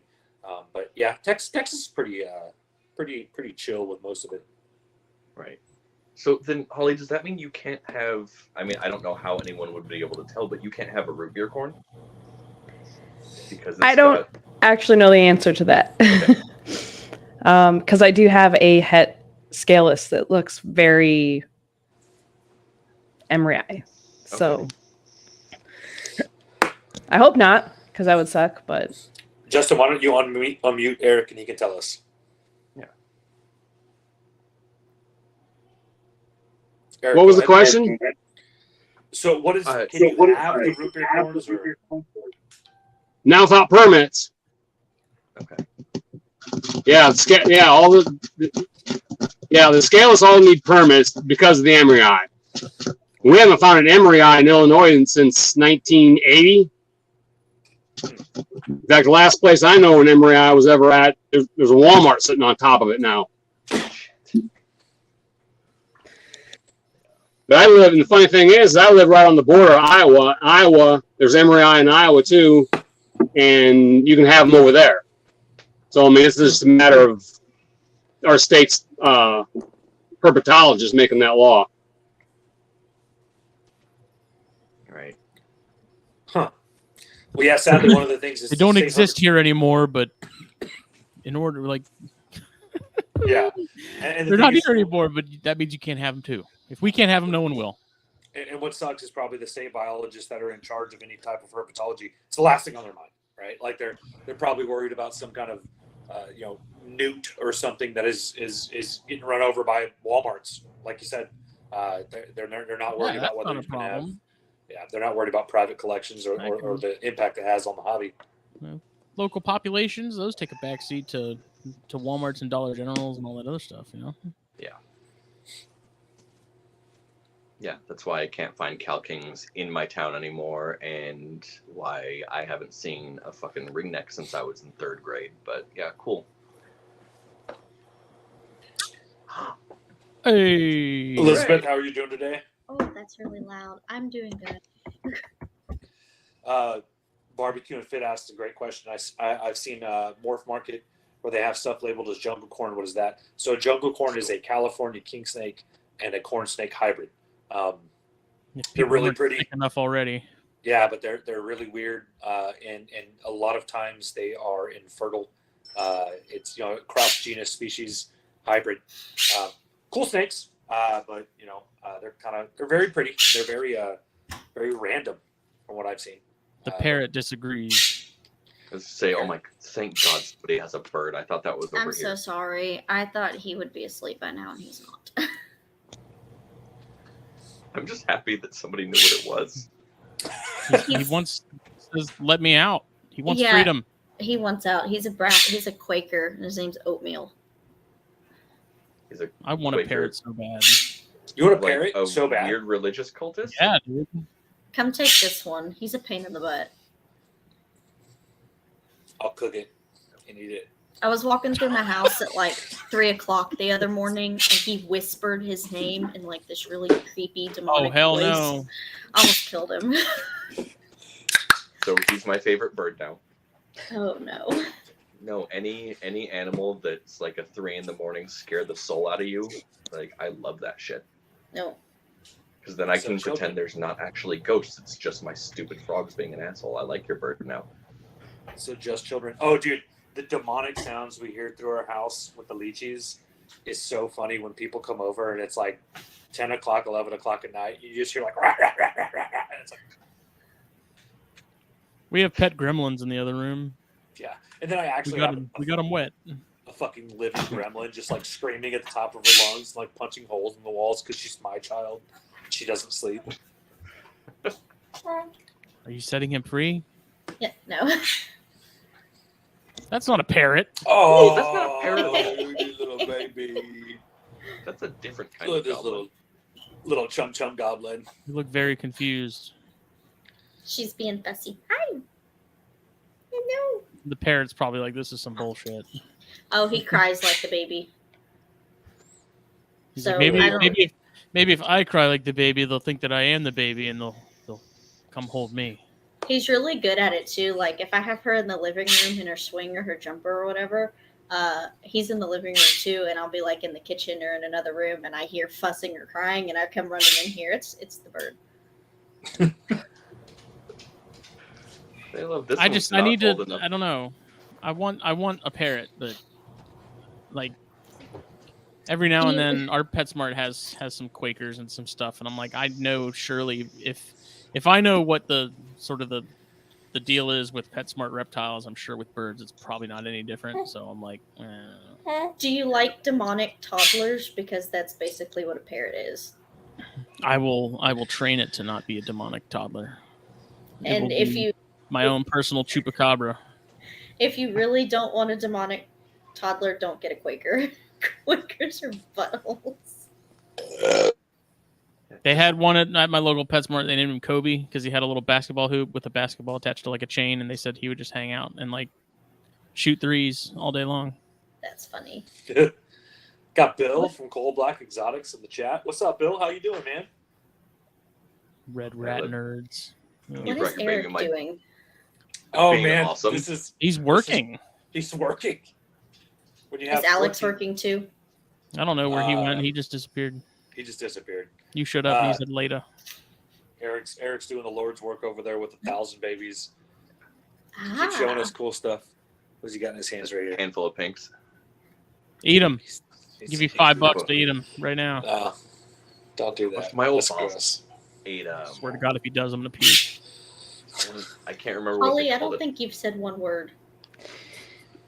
My allergies are horrible. I've been trying so hard not to cough this whole time.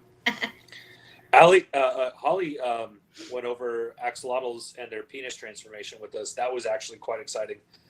Did you know that axolotls turn into penises? It's very exciting.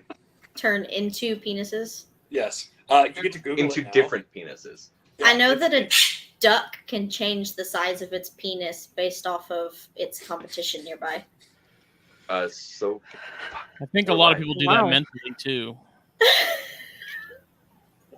okay, so a little while ago, my daughter asked, like, "Can I come and say hi to everybody on the podcast?" I'm like, "No, baby. You remember the Carpet Fest when you got mad? Like, the language is worse this time. You can't come here right now." And It's then all because of Chris. It's just Fuck. Chris. I'm on beer It's number usually 7, guys. me. We This can't time be it was making you. these comments. Come on now. Oh. What I But missed we what were happened also, on this podcast?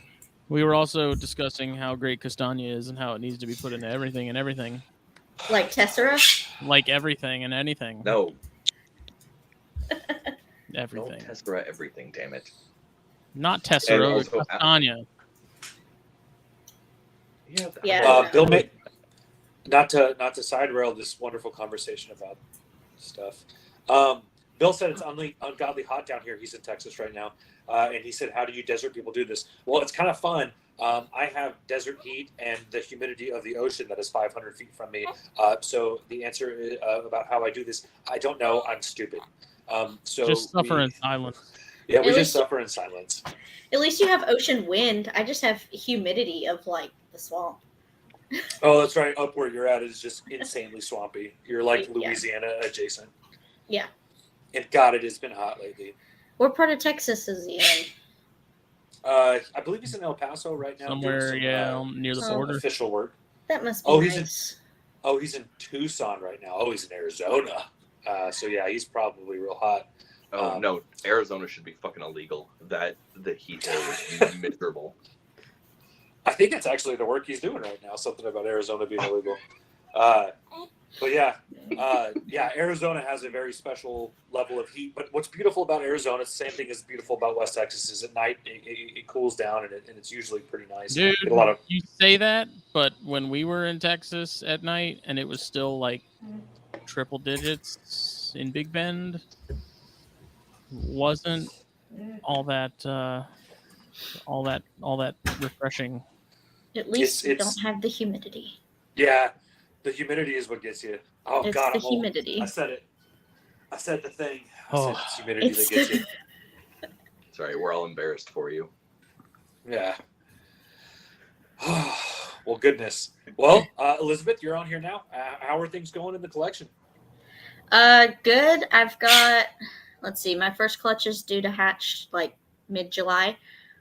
So we'll kick things off strong with some palmettos. First rattle out of the box.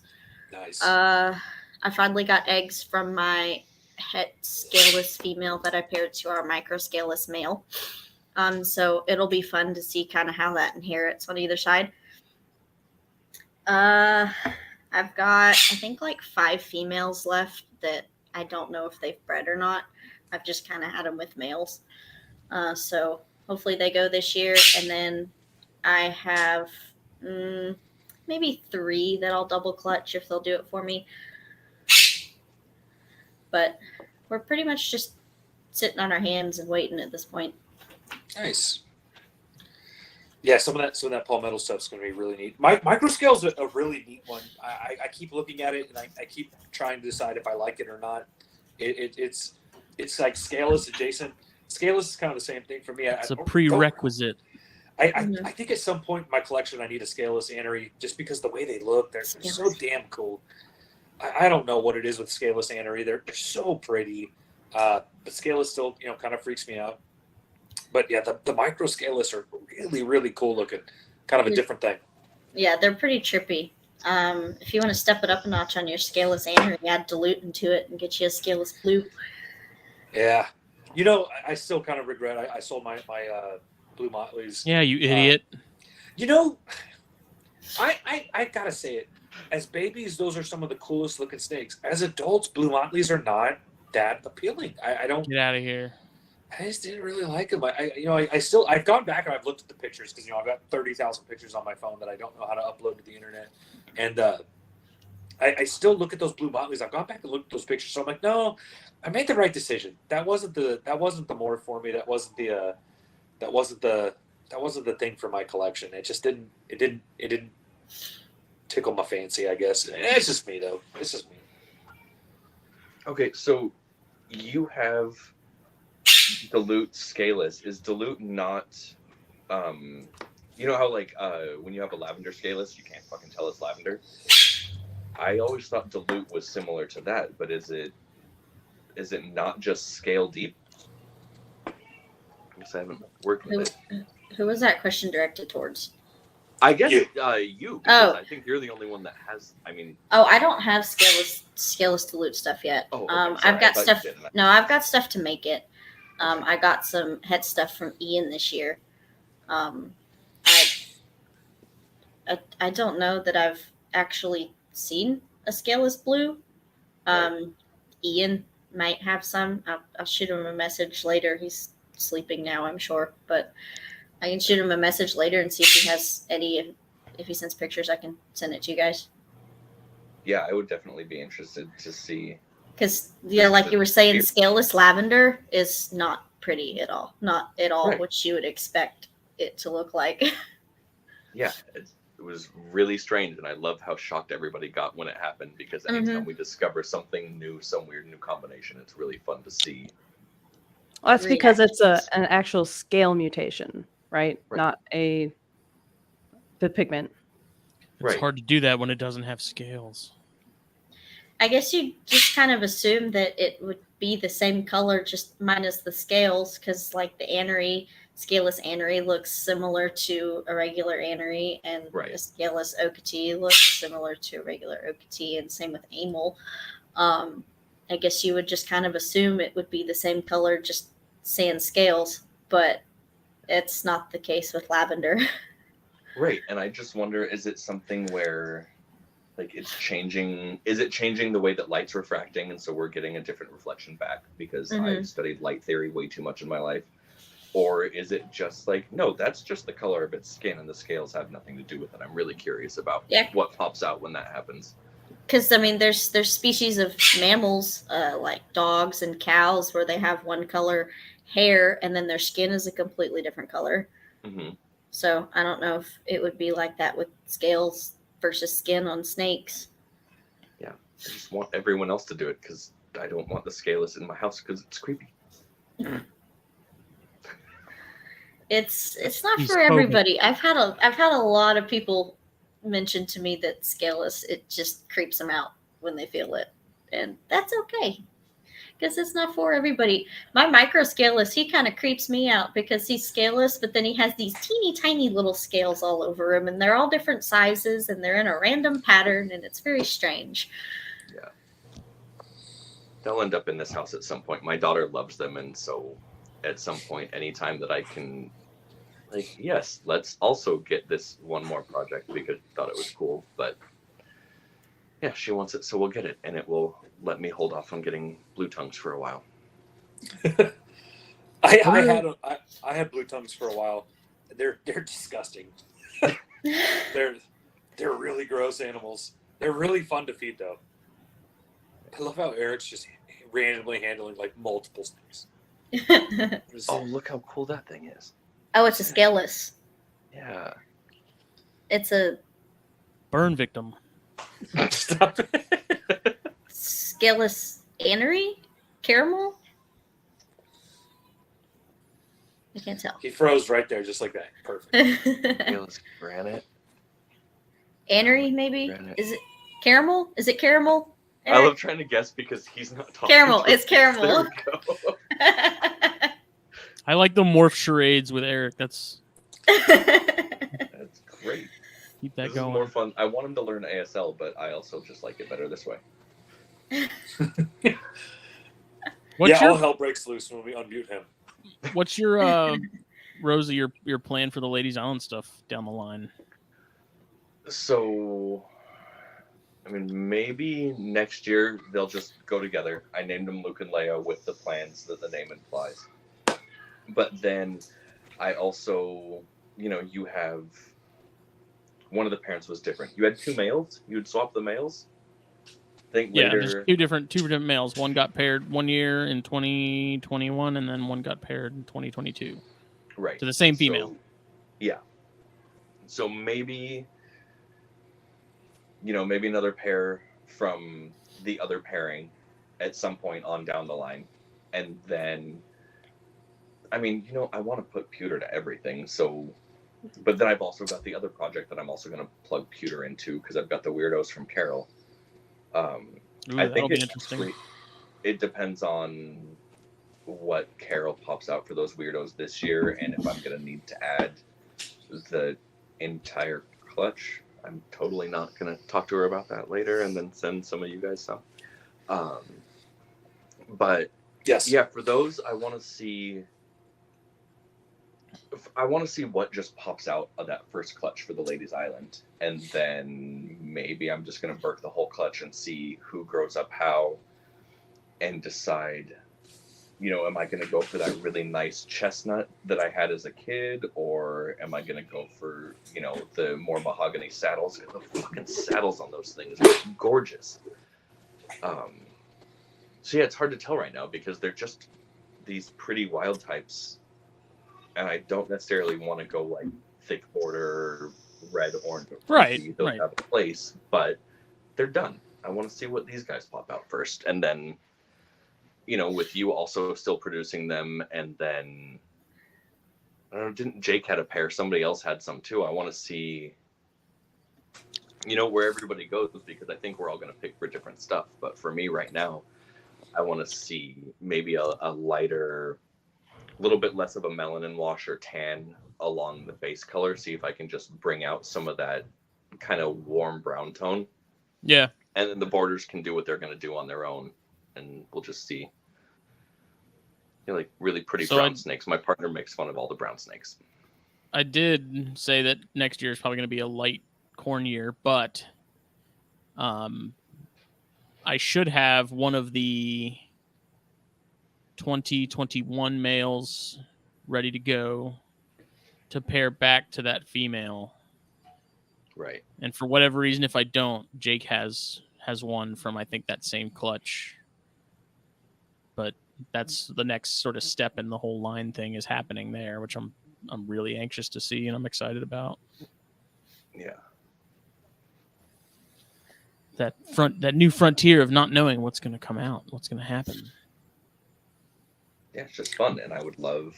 Hopefully, there's still a chance that I'm going to get out to my grandfather's house in Virginia. We've got to go and help clear the house out pretty soon, and so I might be able to go and take a look around the property. There's still there's 2 decent size plots that my family had. One of them is like it's got the family cemetery on it. Apparently, that side of my family's been here a while.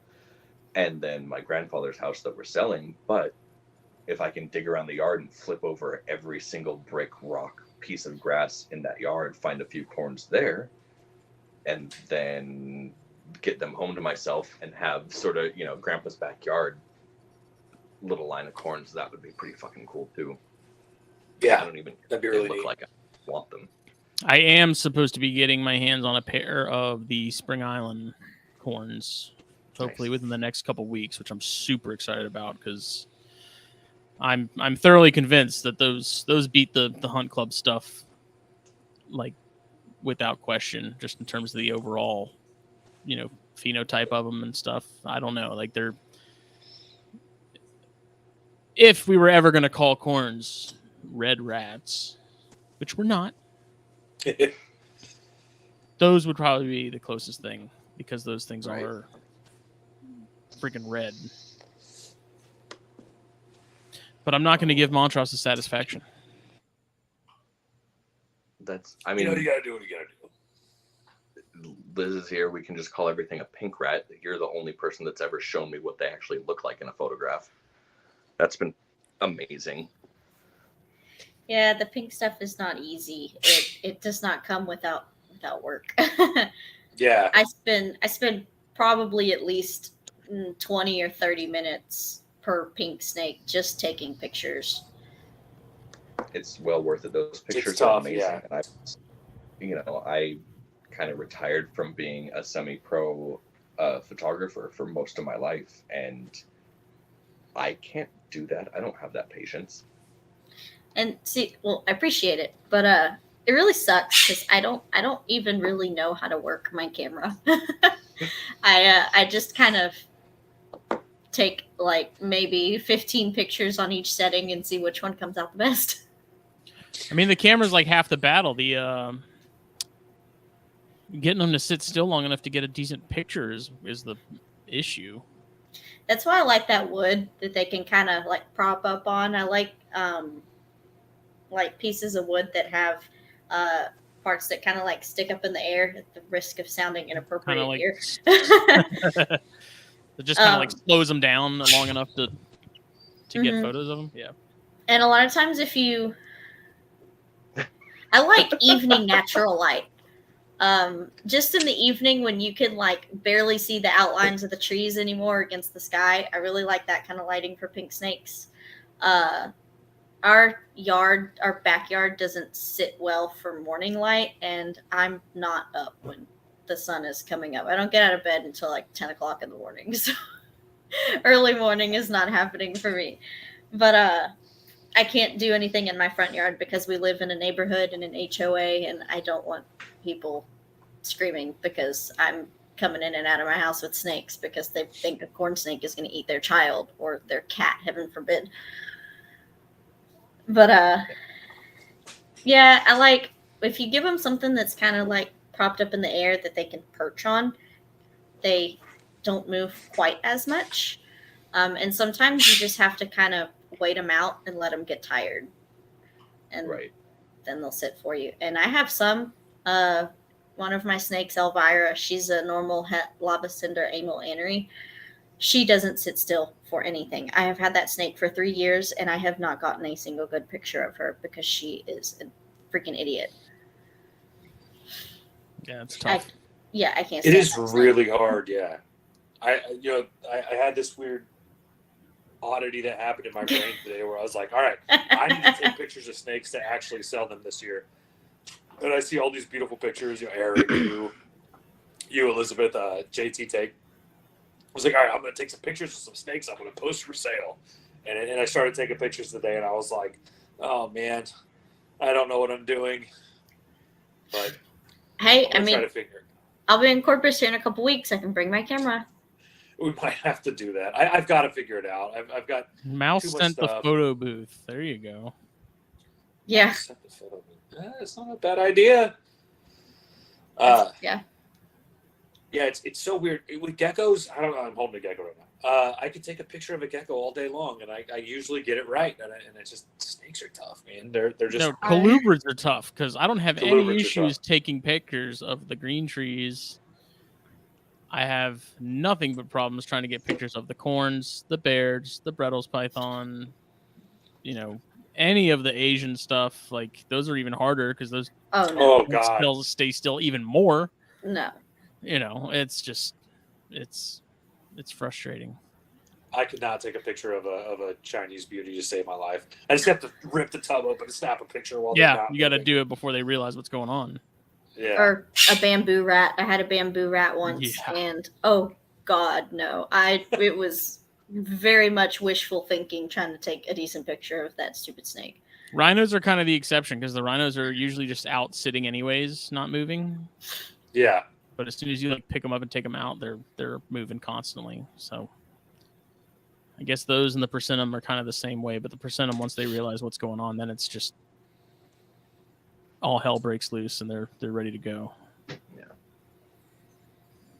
I think all y'all need leopard The Jan's geckos, man, great. dude. These things are so cool. I hate leopard geckos. No. That requires me No. to either keep bugs or go get bugs, and I finally got rid of my dubia colony, and I don't want to get more bugs. I think leopard geckos are easier than colubrids. I don't know. They're so fun. They're I've so got one around here somewhere. I don't know. Oh, I'm not in the Just right room. Never mind. They're like usually just so calm and pretty, and just like I like to just hold them. Had some as a kid. Yeah. They were cool. Yeah, I don't know. Literally the only reason they're in my collection is because of my daughter. She's in love with them. She comes in and plays with them constantly, and then I start playing with them. I'm like, oh, you have eyelids. I love you. I don't know. All Maybe the I- eyelid geckos are just great. Maybe I can convince Katie to let me get a parrot. A parrot. Good luck You're with back that. on the parrots. Oh, Well, she man. won't let me keep venomous again. So we gotta have a compromise somewhere. Can we listen You still to have your. her the first time? Because I want to hear that laugh. Huh? What? What's that? I was gonna say, can we listen to you, Smitty? Ask her just the first time. Can I get a parrot? Because I really want to hear her laugh. I think she'd be I'll more take it. open to that than the venomous thing because she's seen Yeah. the parrots. She saw Kobe the Quaker at PetSmart and liked him a lot too. So I don't know Do if you I not can- have Do you not have Boiga anymore? no, I got rid of those when the ban was on the table with South Carolina. Yeah. It was probably a little premature, but Terry Burwell has them. He's upstate, so I guess if I ever wanted to get back into them, which one day I may, but space right now it Yeah. ain't happening. But yeah, I joke around about being nervous with venomous and rear fang and stuff like that, but I think I would love to work with some lepidus. I just what a it's a alternate adjacent species. I was so very close to getting her sold on pygmy rattlers. I was so close. Pygmies are cool, man. So I wanna- close. I want a speckled rattler really bad. Yeah, specs are nice. Ooh, or blacktails. The Oh, Texas- the blacktails are West- gorgeous. West Texas blacktails are just they're little. They're not big. Look at Eric's got a picture of Who a wants a Mississauga? Masasawa. Masasawa are gorgeous. Those are really neat to find because they're little tiny things and they're just so spunky. They're just. I wouldn't they're mind full of- Aatrox again. Like the Aatrox I had was fun. It was Got one tattooed, man. It's my That favorite, was, one of my favorite animals. I don't know how to do it, but it's on my. it kept things Yeah. interesting, but that was a fun species. Aatrox have a very special spot in my heart. Obviously, it's the South Texas squirrel. I literally see more Aatrox than I South do squirrels. Texas squirrel. I see more Aatrox than I do squirrels. That's Oh, my it's a- bird. That is a Why didn't you just Shasta show bird. him? He's probably awake, hanging out. Because he has He recently is. realized that he can fly, and as soon as he comes out of his cage, he flies. And I am 4'11", so when he flies on top of something, I cannot get him down. He just stands there and laughs. He does, and he actually does laugh. He mimics my laugh, and it's really annoying. I didn't realize how much I hated my laugh until my bird started doing it all the time. Wait till your kid does it. Oh yeah. Wait till your kid. He hasn't learned any cuss words yet, which is shocking. Yeah, mine would Wait till pick up your a few. My kid says my cuss words too. It's super cute. My kid swears more than I do. It's amazing. My daughter's first word is either going to be shit or fuck, 100%. Possibly both. Especially at Fuck. especially going to the expos with us all the time. Mm-hmm. Oh, you see some mouthy people at expos. Yeah, the expos can be kind of rough for kids. I've been bringing my daughter now to the expos, and it's a little rough. Earmuffs. But yeah, Justin, get some Atrox, man. They're man, what a spunky animal. What an attitude filled. I think, I mean, in terms of like getting experience and working with venomous, I think they're a pretty good candidate for that because, you know, especially if you get one that's pretty high strung, which I mean, a lot of them are. They're going to teach you to definitely pay attention to what you're doing and keep you on your toes. It's not going to be as easy as some of the other stuff that's just going to go from hook to bucket, you know, no problem. Like that Atrox I had, man, she was. Anytime I had to do cleaning or water changes, it was like phone went on silent. You know, yeah, made sure that because at the time I was living with a roommate, you know, told him, hey, I'm in the room, like don't come in there. I'm you know, it's gonna be live, and you know, it was nothing but what was going on in front of me, and that thing was. It's much easier when you expect it and you know what they're gonna do, like that particular animal, like knowing that it was gonna do laps around the cage before it finally decided to shoot out, and but in terms of like species, I think to sort of gain experience from, and in particular with you know pit vipers that don't ride a hook very well, that was a good species for it. You know, it's all about that understanding, especially with venomous, the understanding between the keeper and the kept, and getting it to not can enough to say that. God damn it! Like cover yourself in ketchup. No, I'm serious. You know, it's once the understanding is there, the animal will reflect your emotions, and it's symbiotic at that point, and we all need to be conscious of that. I think with venomous. Yeah, the only real experience I have like native venomous. The only thing around me are Oregonus, so the Northern Pacifics. Yeah, I don't love them, but they're just Norpax are awesome, dude. I like the Northerns way more than the Southerns. They're so mellow compared to the Southerns. Yeah, it's ridiculous. And then I mean, I've had interactions with Sidewinders too, and those are probably my favorite. I fucking love those things. But yeah, the Northerns Sidewinders are badass. They're so good. And they just kind of hang out. Like my daughter, oh my god, the first time we spotted a Northern, we were at Pinnacles National Park. I told her ahead of time, baby, you find me a rattlesnake, I'll give you $50. She was probably 6 or 7 at the time. She's having a fucking miserable time. It's hot as shit. Walks up holding one, like, here you go. No, I've got her trained slightly. She walks ahead of us on the trail a little bit, and then all of a sudden she calls out, snake, rattlesnake. And we walk up, and I find her, and it's curled up there, and it's all beautiful, and just hanging out by a metal manhole, getting some extra heat. And give her a great big hug and set her down. I'm excited. I'm almost in tears. Like, my baby found a rattlesnake. This is great. And she just looks at me and holds her hand out, waiting for the $50. Like, you little shit. And I mean, I paid her still, but yeah. It just hung out, and you know, I had a hook with me, which normally the national park sort of discourages if they see it, but it's collapsible, so I can hide it. And I just had it out waiting, and eventually she got kind of bored and she trailed off. And there were some, you know, great German tourists that like, it's okay, guys, just stay back for a minute. It's going to go into this bush over here, and then you can continue on your hike with your giant 2-liter bottle of Diet Coke. Everything's great. But yeah, I haven't really played with anything not California native as far as rattlers go. So I haven't gotten to see any attitude. They've always been behind glass, and just all of them are pissed off behind glass. Yeah. What do you got there, Eric? What kind of what critter is that? It's a Northern Pacific. What do you think? We were just talking about. Looks like a Pituophis. Yeah. Oh, it's Lineaticollis, isn't it? He froze. That thing is. Unmuted me by accident. Here we go. Look at that. Yep, lime pine. You're all talking about venomous snakes and stuff to work with. This is kind of a close candidate. At least mine are. She's actually behaving herself. Here's my monocle cobra. That is huge. Wow. That's really pretty. That is definitely a dream species for me to. I keep working at it.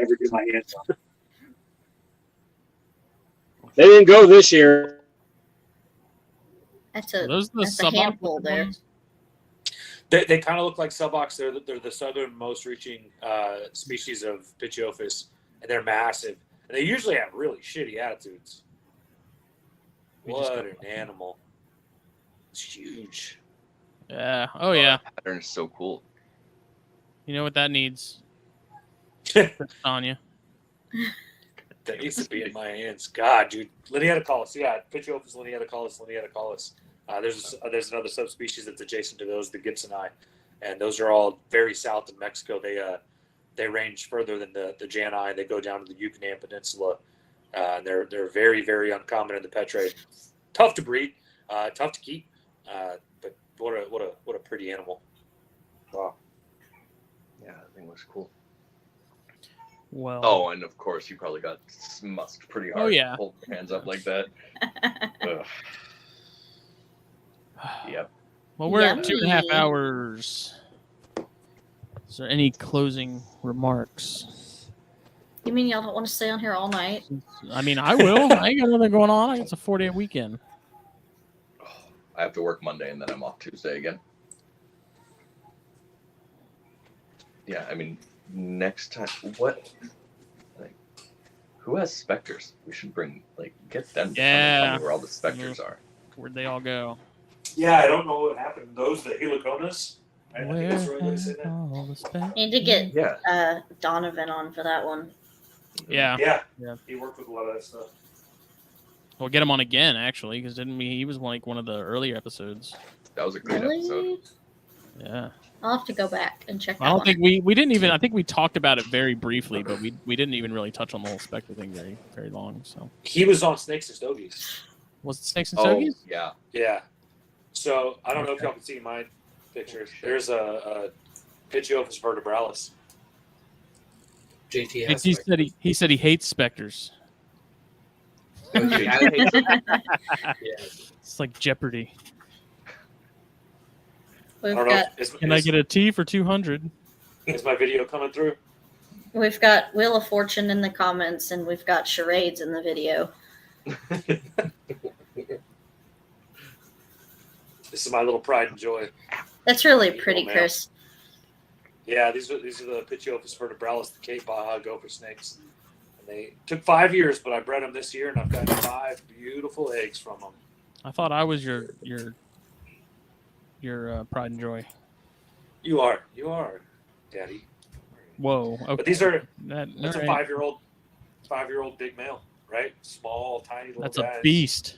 Look at that. So- That's a record breaker. Absolute monster.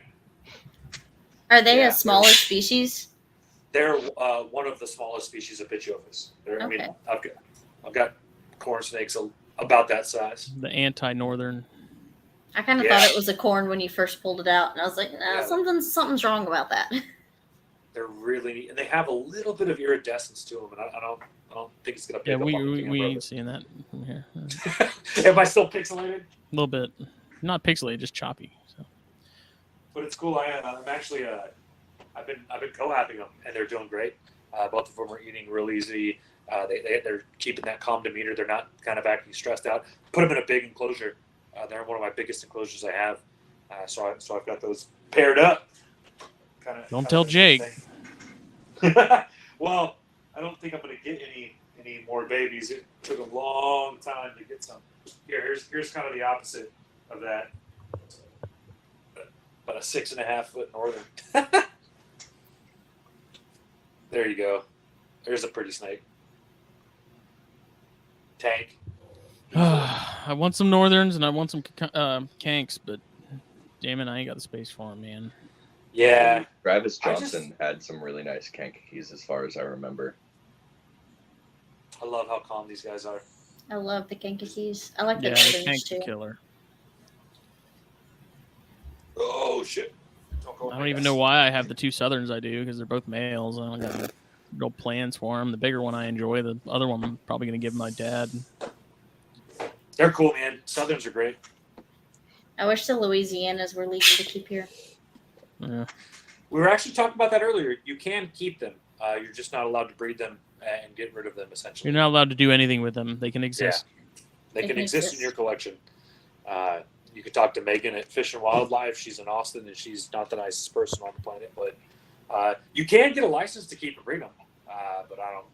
I applied and I was rejected. So. Well, darn. Yeah, I would love to have some Louisiana pines. Ruth and I are amazing. Now what do you have, Eric?